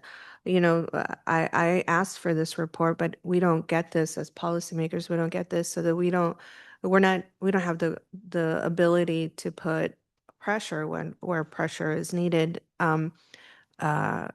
In terms of the policymakers, because that's part of the role that I take, that I want to continue to take, is just understanding. I have good relationships with folks from those colleges just as well, and it's just a matter of understanding and maybe just prompting folks, right? Because it's not a level of criticism, it could be a matter of just capacity, right?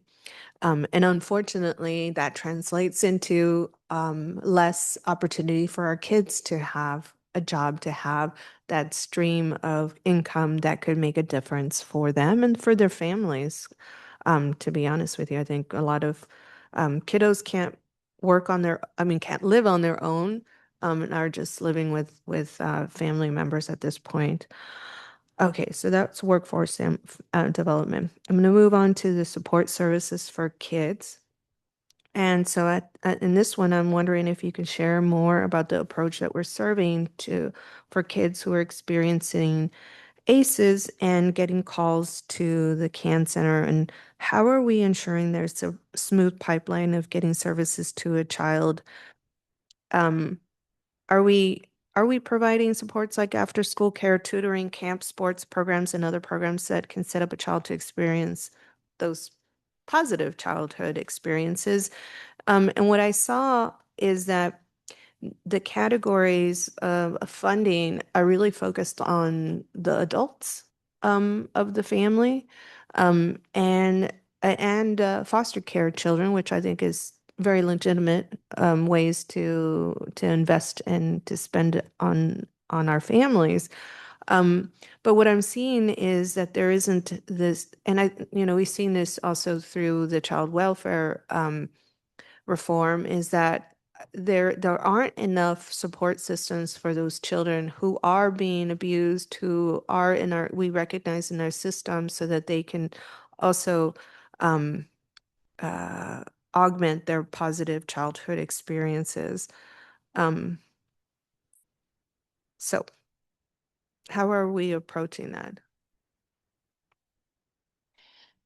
So one of the reasons it may not reflect fully in this report about all the services for children is because we are leveraging and not duplicating anything that we might be in partnership with the schools or with partner CBOs and with behavioral health services. But I will tell you that we have a direct pipeline, you mentioned, out of our hotline for all families that are evaluate outs or non-reports. Those families are supported by our providers who are safe providers, so supporting all families equitably. So they outreach in the communities to the families and then connect them to whatever is in that area and do case plans and needs assessments for those families. If I have an emergency response worker go out and it's not something that rises to the level of our intervention, those families are connected to our community-based providers for differential response. Same thing, very holistic. What does the family need? And it's connected around the youth's need, the child's needs, and the parents' needs. And so that's why you might not see all of that in this report the way it's written, to make sure that we are having the services to the children upstream into the community. Also, the social workers can make connections directly to any community-based organizations and partner with all of our FRCs as well as NSU as well. Got it. It is just really difficult to extract that from these service categories, and I'm wondering if there's any way that we can create this table in a way that allows for us, for the board members to appreciate that, so that we can have engagement services, assessments, or treatment planning, or case management, or all of the services that you are listed off right now. I just don't see them. I don't see them. I'm not saying because I don't see them, they don't exist. But I did hear loud and clear that they were missing when we were going through the child welfare system. There was just not enough focus on the children as much as there was focus on the parents. And I get why, because we want to have some behavior modification from the parents who are abusing the children, but there needs to be, in the same light, the kinds of programs and services to support them. So this is actually very helpful to hear this feedback on how we could better look at the data in order to understand the investments. I think one resource that is helpful in starting to answer some of the questions, not comprehensively, but starting to answer, is the children's budget, because a lot of care was taken in that document to come up with categories. So it's not going to give you the contract information, but what we could do is look at those categories and start to think about, can we apply these for the portfolio of contracts in SSA, and encourage other departments to do the same, because to Wendy's point, a lot of the programs and services that we might leverage are not just SSA programs, but obviously behavioral health and probation. There's like a nice triangle there. We rely on public health and then of course our external partners, which is more challenging to kind of document. But I think starting to look at what might be better categories that we could use to understand kind of the nature of the services is an important exercise, and we can definitely think about how to do that better, and work on that. I do see prevention and with probation as well. I just don't see the kind of interventions for the CPS related kids, in that space between when we see them and or when they make contact with our system, and if we manage to actually substantiate that abuse, and when they touch the system once again, um, in the juvenile justice system, there to me is an opportunity in between, to provide more intervention or supportive services in a more meaningful way, because we are basically waiting for those kids to just come back to us. And I'll tell you that some of this the profile of kids that I've seen within probation and in their prevention programs were not high risk. They weren't high risk kids. And I'll go back to, and I'll default it again. It is so much easier to serve those kids who are showing up.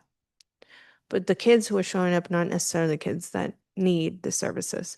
And so how do we do the deep dive or the deep outreach and connection to some of those kiddos that are going to take a little bit more time, more investment. It's going to be a bit more expensive because we are going to have to really round them up in a way, and invest in relationships.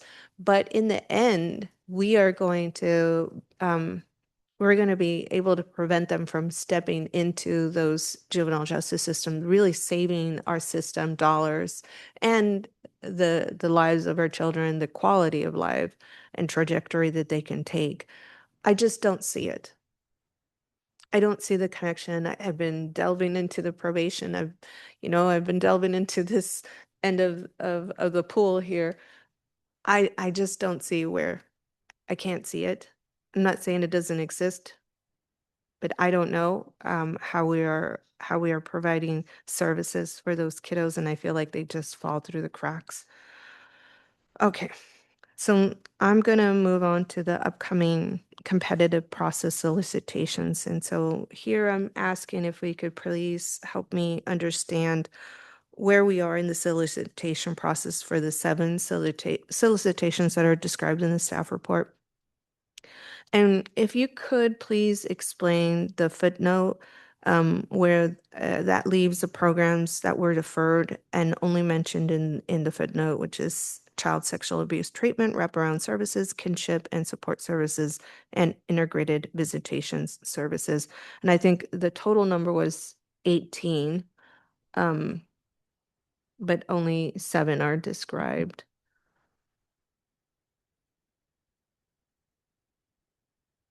So if you could share a little bit, and if you can't now, because of course I'm just asking you on the spot, I can put that in a motion and then we can have that addressed. Yeah, so Supervisor, that's an excellent question. Since this is last year, I think we do need to come back and look at the status of all of these, with a lens of the current fiscal year, if that works. Okay, perfect. And All right. I might be able to help just county process why. You, I love it. So I think what this is referring to here, but I'll leave room for the actual answer, is that the contracts that were already in existence for those services got an exception to the competitive procurement process. So they extended them for an additional year, allowing for more time for the solicitation to be done. That can be done for, I don't know what the case was for these contracts, but it can be done for a variety of reasons. Maybe there's particular need for the department to have continuity of particular services. Maybe there's a lack of vendors, but it's not that the services aren't being provided. It's just when is the solicitation coming out? Okay, all right. So I'll go ahead and ask for a little bit more information on that, but thank you so much for that.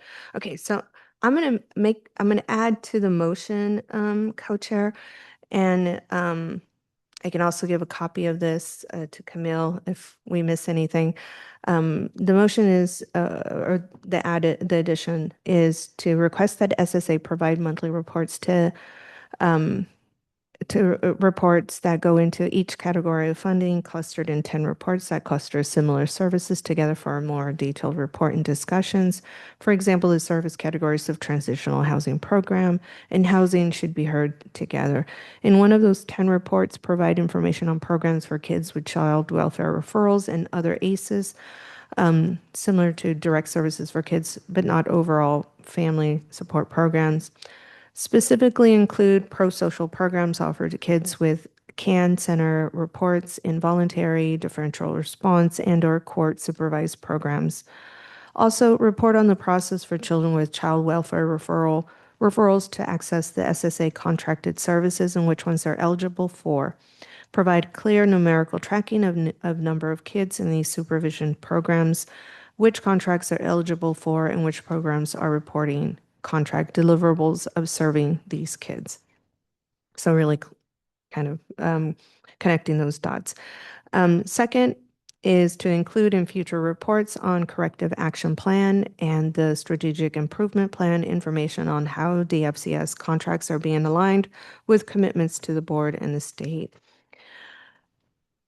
The third one is to provide an off-agenda report on SSA collaboration with other departments such as probation, OSH, and parks on the development of contracts where more than one department has a role or specialized subject knowledge. And I would even include the public defender and district attorney if need be. The fourth is to request an off-agenda report for which agency is contract to support South County for each service area. And lastly, it's to request the administration provide this committee with a report on the upcoming solicitations while still in draft form so that the committee has also an opportunity for oversight of alignment with county policy and to request that the geographic coverage based on need data is discussed and reported in the solicitation process. That's my motion. Very robust motion, yes. So sorry, Sylvia, you were reading through that in some parts pretty fast, so it was a little hard for me to follow. Of course. But I'm hoping that our colleagues on the dais here was captured most of it. I'd love to get your feedback in terms of how we move forward. And Supervisor Arenas, is there a timeline for the various motions? Just because some of the items Yeah. are fall into my wish list category of how data is provided to us. Yeah. And having been, privy to some of these questions, both internal and external to the county administration, some of it takes a lot of time to do it the right way. So would love to get your thoughts also on the Sure. timeline of things. Yeah, no, thank you. And I discussed in every motion, I discussed the category that I belong to. So it is connected and connected to the questions I made. I will leave the timeline open so that administration can figure those pieces out. I think it's very unfair for me to say, in next meeting, I'd like all of Tomorrow. this to come back. What I would like is really an alignment of when we give direction in terms of either our correction action plan with our child welfare reform, or if it's trends that we're seeing, whether it's in another committee that you sit on, or Hewlett where I sit on, and I hear more of the housing data that comes in on the dashboard. Everybody has access to the dashboard, but to just connect all of those dots is really what I'm hoping for. So that kind of alignment to be so that we are responsive with the trends and the needs of our community is really what I'm hoping to do. And that kind of response then is connected to the contracts and the kinds of modifications that we're asking for in this upcoming year or even currently, right? If we see that there's more families, as was noted in in the report, there was more families that were in need of rapid response instead of homeless prevention. We spent some good time talking about that. Why? Do we need to should we spend more time? Should we just not reduce the amount? Which I don't think we should just reduce the amount because of some of the issues that you talked about, Dan. But that we're reducing the amount or maybe shifting and asking the question that I said as the question is being begged there. Why are we now interacting with families with rapid rehousing rather than prevention, homeless prevention, right? Which we know is the best way to help families is to to connect with them before they lose a home. But right now most of the families are rapid rehousing. So then it begs the question about why is that happening? Is it because families are just immediately losing their jobs, right? And so then that is immediately losing their housing, and they're losing it faster than we can actually connect with them? Or how are we connecting with them more in a way that that we can be more upstream? So I don't have the answer to those questions, but I think the systems may have once they speak to one another. And I think, Greta, you want to add to that? Yeah, I wanted to just say on the timeline question, which I appreciate. I think what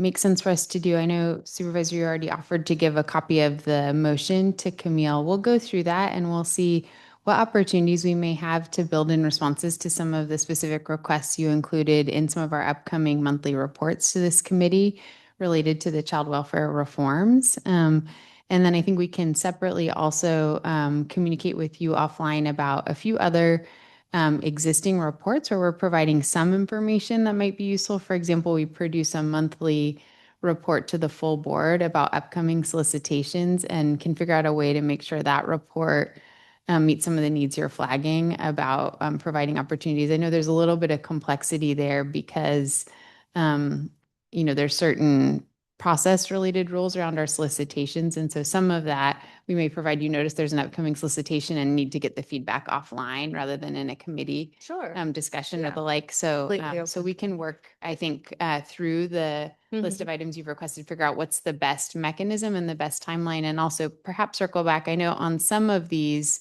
you've raised really good questions where the data, the way it's currently collected, makes it hard sometimes to pull some of that information. So we may circle back to you and say, we can't give this report, but we do have this other report, which seems to get at the key heart of the question you're asking. So we can work with you on that.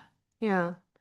And at the heart of this, Supervisor Young, is really how are we maximizing, leveraging the contracts that we have with what we know to be true but regarding the needs of our families, right? And hopefully we get to a point where our systems, even though they're bureaucratic and very complex and maybe, we rely on outside funding that imposes different kinds of restrictions, but that we can, at the very least, internally move and shift and recognize patterns and trends, and then be able to say, not 1 year later, but in the moment, or actually in very opportune times, or when we are doing a pilot program, hey, you know what? Most of our families are doing, we're finding they're needing more rapid housing.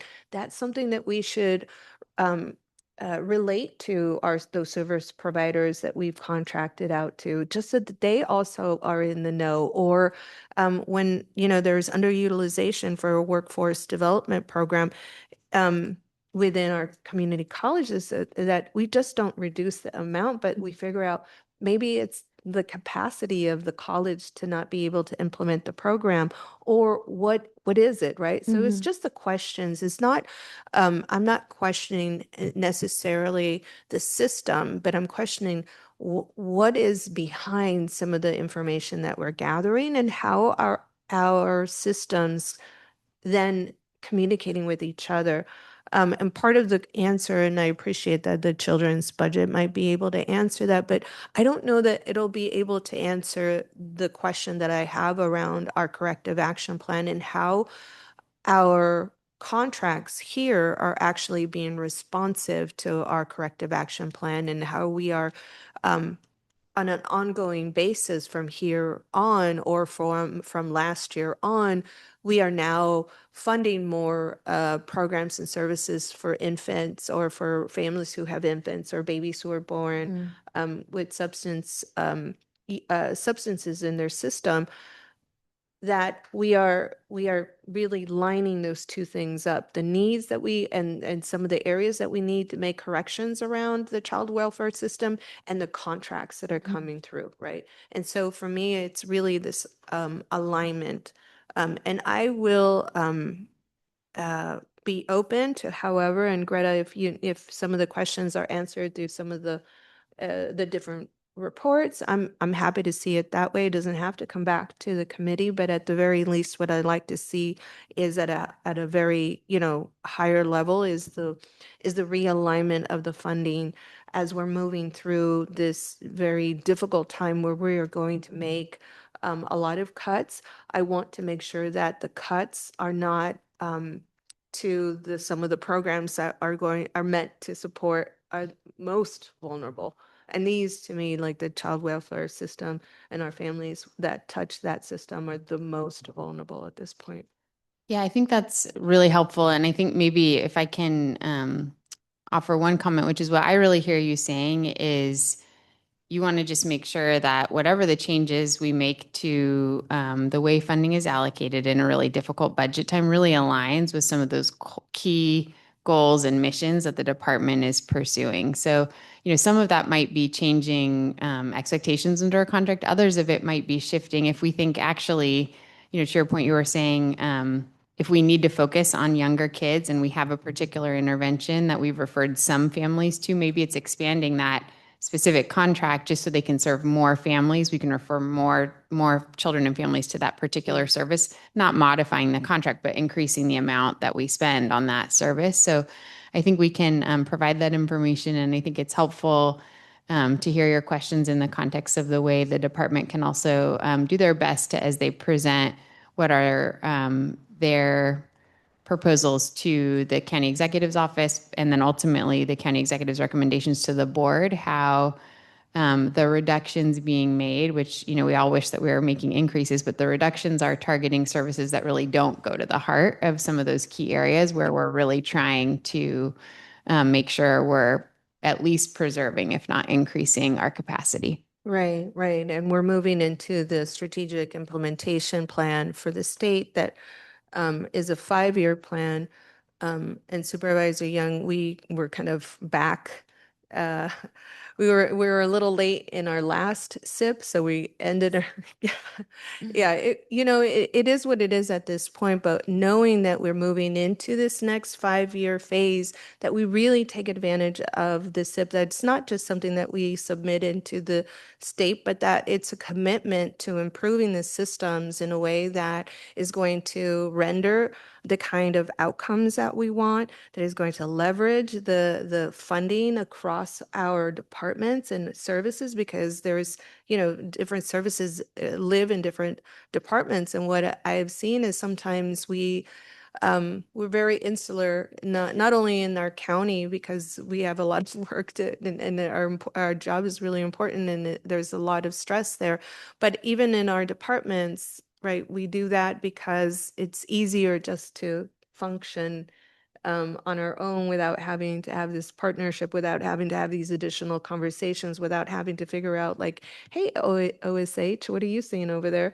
Because who has time for that, right? But it's up to us to figure out to catch this in this way in their contracts. And I know that this is just this is my first kind of stab at all of the contracts, and certainly we'll talk about how these are just organized by service category so we understand and we can see it, and that the children's budget is also speaking to some of what we have actually done in our child welfare system, right? And in the work that's being done in juvenile justice system, because there's also a lot of really good work happening in a lot of different systems. But how does it really speak to us as policymakers to help us understand that we are continuing to fund the services and programs that are essential and that actually support and can help our children have an alternative track and a higher level of quality of life, right? And our families, of course. And I've yet to really see those two things exist because the budget is very separate from the work that we're doing. And there is, and I keep saying this, there's no program-based budgeting. We don't have a program-based budgeting. And this is as close as it can get to program-based budgeting, but it's not there.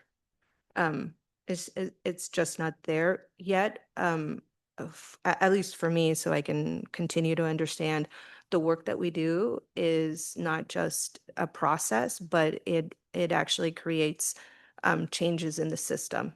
And to me, ultimately, it's the budget, right?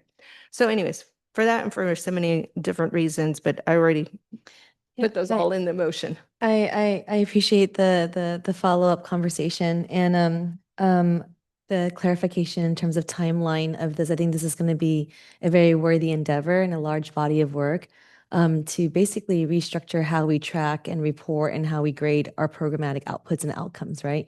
And I would hope that during this process too, there's an opportunity to also see how we understand the burden of contract compliance, procurement and contract compliance for our partners and community who we've heard over the last few months have shared insights such as hiring staff just to do data entry, right? Just to meet the requirements of some of the grant programming that comes attached along with it. So with a very organic open timeline, and Greta, with your suggestion of vetting and evaluating and providing some initial responses of where this information can best live and lie, so that it comes sooner rather than later, and some of it becomes more of development. Yes, and amending the motion to include this Wonderful. with our discussion points. And Camille, may the force be with you in capturing all this. But yes, amended motion, so moved, and I'll look for a second. Oh, continue to second that one. And so Camilla, you can go ahead and take our vote. Okay, Vice Chairperson Yu Yes. and Chairperson Arenas. Yes, ma'am. Thank you. All right, we are at the end of our meeting, and I'm closing it. No, I'm kidding. Welcome. This is item 9. I know I wanted to surprise you all. Welcome. We'd love to hear from all of you who are involved in our Latino health assessment. This is item 9. We're going to receive a verbal report and really talk about the action plan as well as the outreach to cities regarding LHA and the cost of gun violence study. Good afternoon, Chairperson Arenas, and good afternoon, Vice Chairperson Yu. Ana Lilia Garcia. I am the Director of the Division of Equity and Social Justice, and I'm also the Chief Equity Officer. I'm going to ask my colleagues to introduce themselves. Good afternoon. Rhonda McClinton Brown. I'm Deputy Director of Strategy Planning Policy for the Public Health Department. Happy to be here today. Hello. Heidi Humberling, Director of the Office of Children and Families Policy. Thank you both. Rhonda and I are here to provide you with an update on the Latino Health Assessment Action Plan jurisdiction information, and to also give you a brief summary of our outreach to cities regarding the Latino Health Assessment and the cost of gun violence study presentations that were requested. We've also invited Heidi here to be available for questions as they relate to the early childhood education work, if those were to come up. As it relates to the Latino Health Assessment, the action plan and the jurisdiction information that was requested, that item is in progress as we are preparing to go to the full board on March 10th. At that time, we will be presenting to the board our second quarterly update on the Latino Health Assessment Action Plan process and progress. What I can tell you today is that as you review materials for that meeting, the action plan matrix is going to include, it now lists county supervisorial districts, cities, and school districts. And this will help inform and organize all of the actions within the action plans to give you a level of specificity. So I look forward to having you review those documents in preparation for that meeting and also for that discussion that will follow then. I would like to invite Rhonda to provide you with a brief update on the outreach to cities. So I will provide you an update on the outreach to cities. So far, the Chief Executive Office has reached out to the cities of Mountain View, Morgan Hill, and Gilroy, offering a presentation on the 2025 Latino Health Assessment and the 2022 Cost of Gun Violence Study. We've received acknowledgements, and Mountain View, for example, is evaluating their upcoming agendas. To date, we have not confirmed any presentations with these cities, but we welcome Supervisor Arenas' partnership in this area. We would welcome that. Also related, on a related and important to note is that the Public Health Department has been conducting 4 community conversations that we are calling Closing the Loop. We're going back to communities that participated in our original community conversations and sharing the findings and the recommendations for the Latino Health Assessment Report. And so we've had Closing of the Loop sessions in Gilroy and East San Jose, in the Cadillac Winchester area, and in the Mountain View area. Each of those presentations was hosted by community groups that hosted us and facilitated, and we facilitated those in both English and Spanish. And the presentations have been very well received so far by the community. I just want to give you one example. In the Mountain View area, the Community Action Team hosted that meeting and invited Mayor Supervisor Abicoca. We also had an attendance from the Mountain View Mayor there, Ann Ramos, and 2 council members, one from Sunnyvale, I believe, and one from Mountain View. Lucas Ramirez attended that session. So we have completed those sessions, but we would be happy to go to the city council and mayors and do a presentation if they so wish to have us.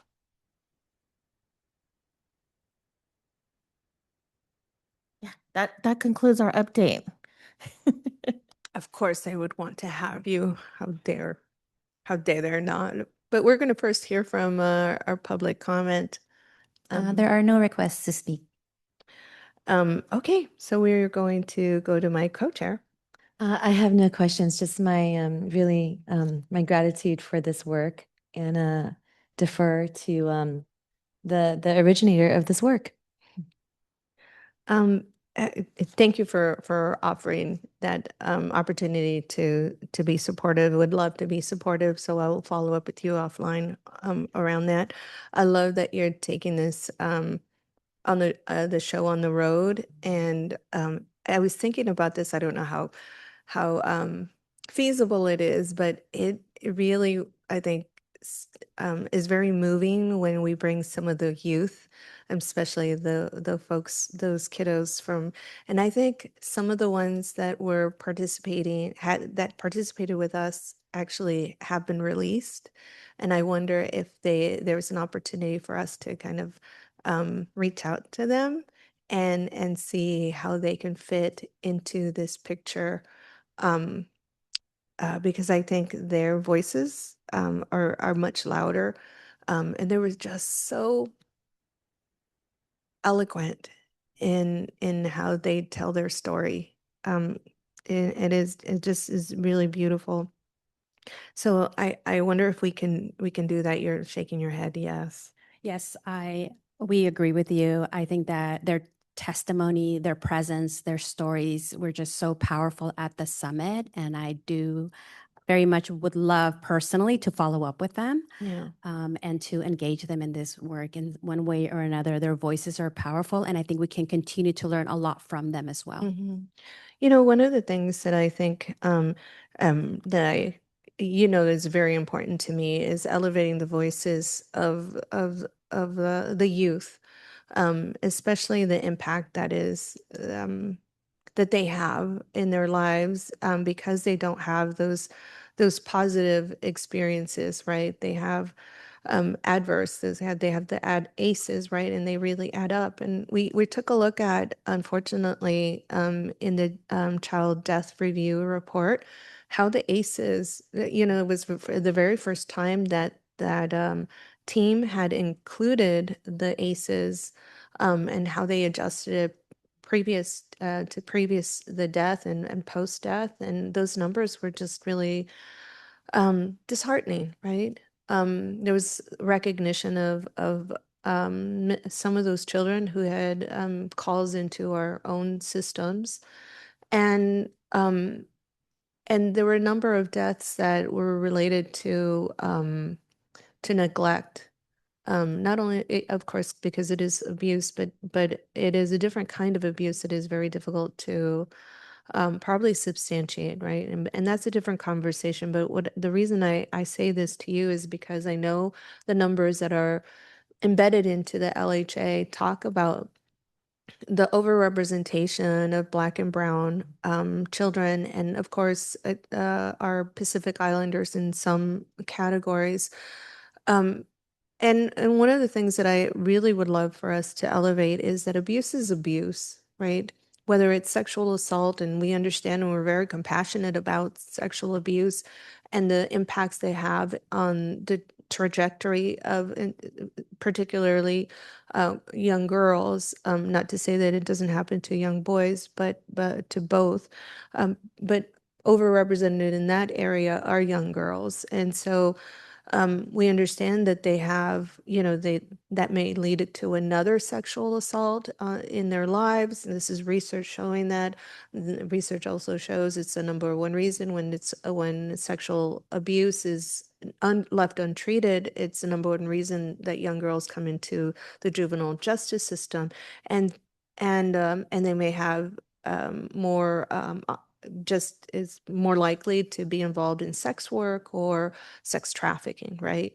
So we know these things in terms of research, but I would love for you to also elevate the connection between abuse and probably more physical or including neglect for the young boys who are within the systems, and how abuse is abuse.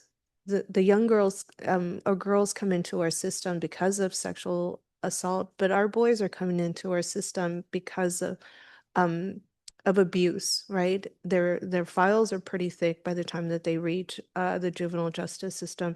And the reason I ask you to elevate this is because there's a narrative that is being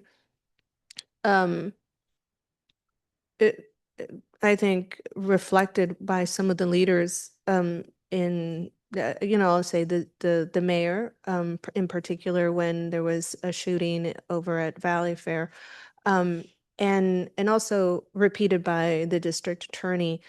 And that kind of narrative really penalizes our children, and doesn't allow for the compassion and understanding of how abuse fits into the larger picture of the community, and the reason why we may be overrepresented in those systems. And I think it's up to some of your voices and the presentations that you're providing in the different cities to connect those dots and to really elevate this profile of abuse for both our girls and our boys, and anyone who falls within that any of the different categories of our LGBTQ community, because in our death review report is also a trans kiddo who ended life because of bullying. And so there's a lot of just different lessons that ultimately, this is the ultimate lesson, right? That we need to make sure that we connect both the Latino health assessment in terms of how we are doing here, and then what is the worst that can actually happen is the death of these children, right? I brought this report up in childcare as well because it impacted childcare, and so I'm bringing it into every aspect of our conversations because we are the safety net services. And so I'm bringing it up to you here because there are also deaths that were involved because of high risk activity from our youth that ended up costing somebody's life or somebody else taking their own. So anyways, I know that's a lot, and it's a very kind of somber point that I want to make to bring out into the LHA, but I'm hoping that it isn't lost in the presentations. The reason why it's so important for us to make sure that we speak about some of the what we know to be kind of the profiles of our community. It is very well known that a lot of Latinos are impacted by diabetes or contract diabetes because of different lifestyles, and there's a lot of different resources that are being provided because of that, or access to fruits and vegetables, right? And maybe opposition to more fast food restaurants in different parts of the city, or because of the cancer rate, or because of the impacts. We oppose certain industries coming into different parts of our city. So it is also this opportunity that you have to tell the story in the way that you see fit. But I would love it if you could continue to counter some of the narratives that are being established by other leaders in our county, because eventually, this is. No, we're not supposed to talk about this, but this is a campaign year for a lot of folks. And sometimes it's really easy to demonize the problem, and the problem looks like me, right? And so it really hurts the work that we're doing here in terms of trying to undo a lot of racist policies that were established before that create kind of these tracks for children to end up in prison. And so anyways, I leave it to your criteria in terms of how to really put this together, but I just ask you to help counter some of those narratives through the presentations. Yeah. Am I on? Can you hear me? You're almost on. You're getting there. Almost on. Yeah, this one doesn't seem to be Hmm. capturing my voice. Thank you for that. I really appreciate you encouraging us to uplift that and to counter the narrative. I think it's really important part of the story. It's not just about the data, but it's everything around and why the data is showing to be the way it is. So I just want to thank you for that and appreciate that. And we will definitely keep that in mind and take that back. Perfect. I appreciate it. Thank you. And if there's, any opportunity for us to join forces with, those who are representing and maybe AXA or the NAACP, because it is Black and Brown communities. We also have, of course, a health study for other ethnic groups, that if you find that there's a pattern that unifies some of the groups, that we elevate all of those issues for the groups that need us to be their voice. So I appreciate that, Rhonda. Thank you for that recommendation. We will definitely go back and look at prior assessments, specifically as it relates to the school to prison pipeline. So those underlying root causes and drivers, and any themes that we identify there as well that are connected back to the Latino health assessment. I love it. And as you go through these community conversations, I would love to see if there's any feedback, any direction, any kind of action plan work that you think could be added, that you think is different, that we haven't heard. Yeah, I meant to mention that. Thank you for bringing that up. We have taken notes. So once we have a chance to evaluate the notes, we'll be happy to share what's come up and what the themes are. I will say, just from the ones that I attended, that the gist of the conversation is so much aligned with what is in what the Latino Health Assessment reports and the things that you've uplifted and we've been working on in terms of the recommendation. So aligned. So we're happy to share that once we are able to summarize them.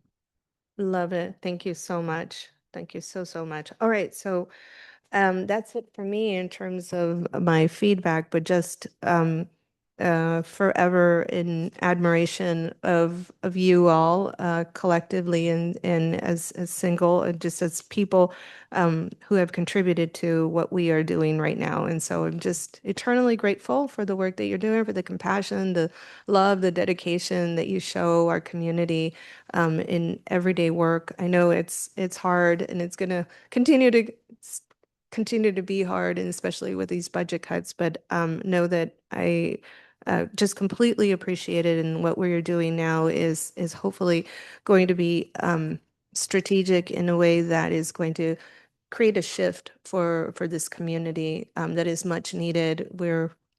We are a very growing population. We're a younger population. We've lost our elders. We have a higher suicide rate. We have a lot of things that we are fighting against. But one thing that we do have is passion and love and dedication to our family. And I mean, there's just a lot of really wonderful things about our community. And it really, we must talk about some of the issues that are impacting our community, but I know you're elevating as well just the beauty of who we are as this population and as a community as a whole. So thank you so much for doing that. And I know this is kind of a different thing that you all do in public health, but well, in mixed departments, this overlay of departments, and I love it. I love it. All right, so I'm going to ask my my chair for my co-chair. Oh, make this motion.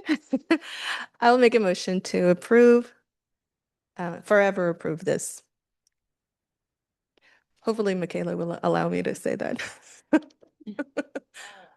Thank you. Approval in perpetuity. All right, and you'll second in perpetuity? Oh, wonderful, Camille? Okay, Vice Chairperson Young Yes. and Chairperson Arenas. Yes. Thank you. Motion passes. Wonderful. Well, thank you so much. Thank you for helping us end this meeting in this way. I love it. And I think the last thing that we have, of course, is our announcements from our children and seniors and families department heads to see if there's anything that you would like to share with us. Yeah, thank you, Supervisor Arenas and Vice Chair Young. I just have a couple things. Earlier this month, CSAC honored our DEBS Intern and Earn program with a Challenge Award, recognizing us for the innovative and creativity in delivering services to the community. We actually had two selected for our county over 500 applicants. And Intern and Earn's been around for about 10 years, and we have served over 2,500 young adults in finding internships. The Youth Task Force is recruiting participants. Our Office of Family and Children's Policy is looking to fill 10 openings. The task force is a voice for youth in the decisions and policies of government agencies and community organizations that affect the lives of young people. Applications have been shared with board offices, and the deadline to apply is March 31st. Our Adult Protective Services is hosting a community presentation on financial abuse awareness in the Gilroy Senior Center. The event is scheduled Thursday, March 26th at 10:30 a.m. and will provide prevention, education, and resources on the growing issue of financial abuse for older adults and vulnerable people. Finally, our Veteran Stand Down was recognized by the state's CalVet annual report as a model for veteran engagement and access to services. Stand Down has been a valuable way to connect veterans with VA disability benefits, housing, and physical and mental health services. And I know that Vanessa also had a specific update I wanted to pass to her too. Yeah, thank you so much, Vanessa. Wow, this is pretty far, and I'm short. And the thingy just fell off. Vanessa Merlano, Director of the Department of Aging and Adult Services. Thank you for the opportunity. I just wanted to share the grand opening of the Camden Community Center Kitchen for the Senior Nutrition Program. Really, really big deal. This project has been in the works for over 15 years. And the city of San Jose secured funding. And I want to be very correct. I want to just acknowledge my colleague, Andrea Flores Shelton with the city of San Jose, who was out there doing the promotion for the event. They secured Measure T funds and emergency purpose funds to open up the kitchen. They invested around $350,000 to redo the kitchen there. And it also serves supervisors as the emergency operations center for the city of San Jose. So in an emergency situation, the center would be opened up. The kitchen would be fully operational to produce food for the city, but also there would be place for shelter in place at Camden Community. The site will serve around 41 individuals Monday through Friday, and I just cannot minimize the importance of these centers as being a place for not only food, but for for socialization, for community, and for growing family, honestly, where oftentimes older adults, you do see that families shrink because of a variety of reasons, and these community centers provide a place for that family to be extended. So just wanted to share those quick points. Wonderful, thank you. Anybody else? No announcements, no work, nothing happening. I have an announcement. Next Saturday, March 7th, our office will be hosting an all-inclusive children's celebration for Lunar New Year to close out the season. So it's at the Rotary Playground from 10 a.m. to 1 p.m. So snackies, prizes, appearances by Pot of the Otter. Some other local mascots will be there, but it's the program and the activities will be designed to be all inclusive for children of all abilities and disabilities. Awesome. Yay. Awesome. Okay, well, this brings us to the end of our meeting, and we are formally adjourning. That's the sound of a formal adjournment. Have a wonderful rest of the day, and we'll see you next month. Thank you, everyone.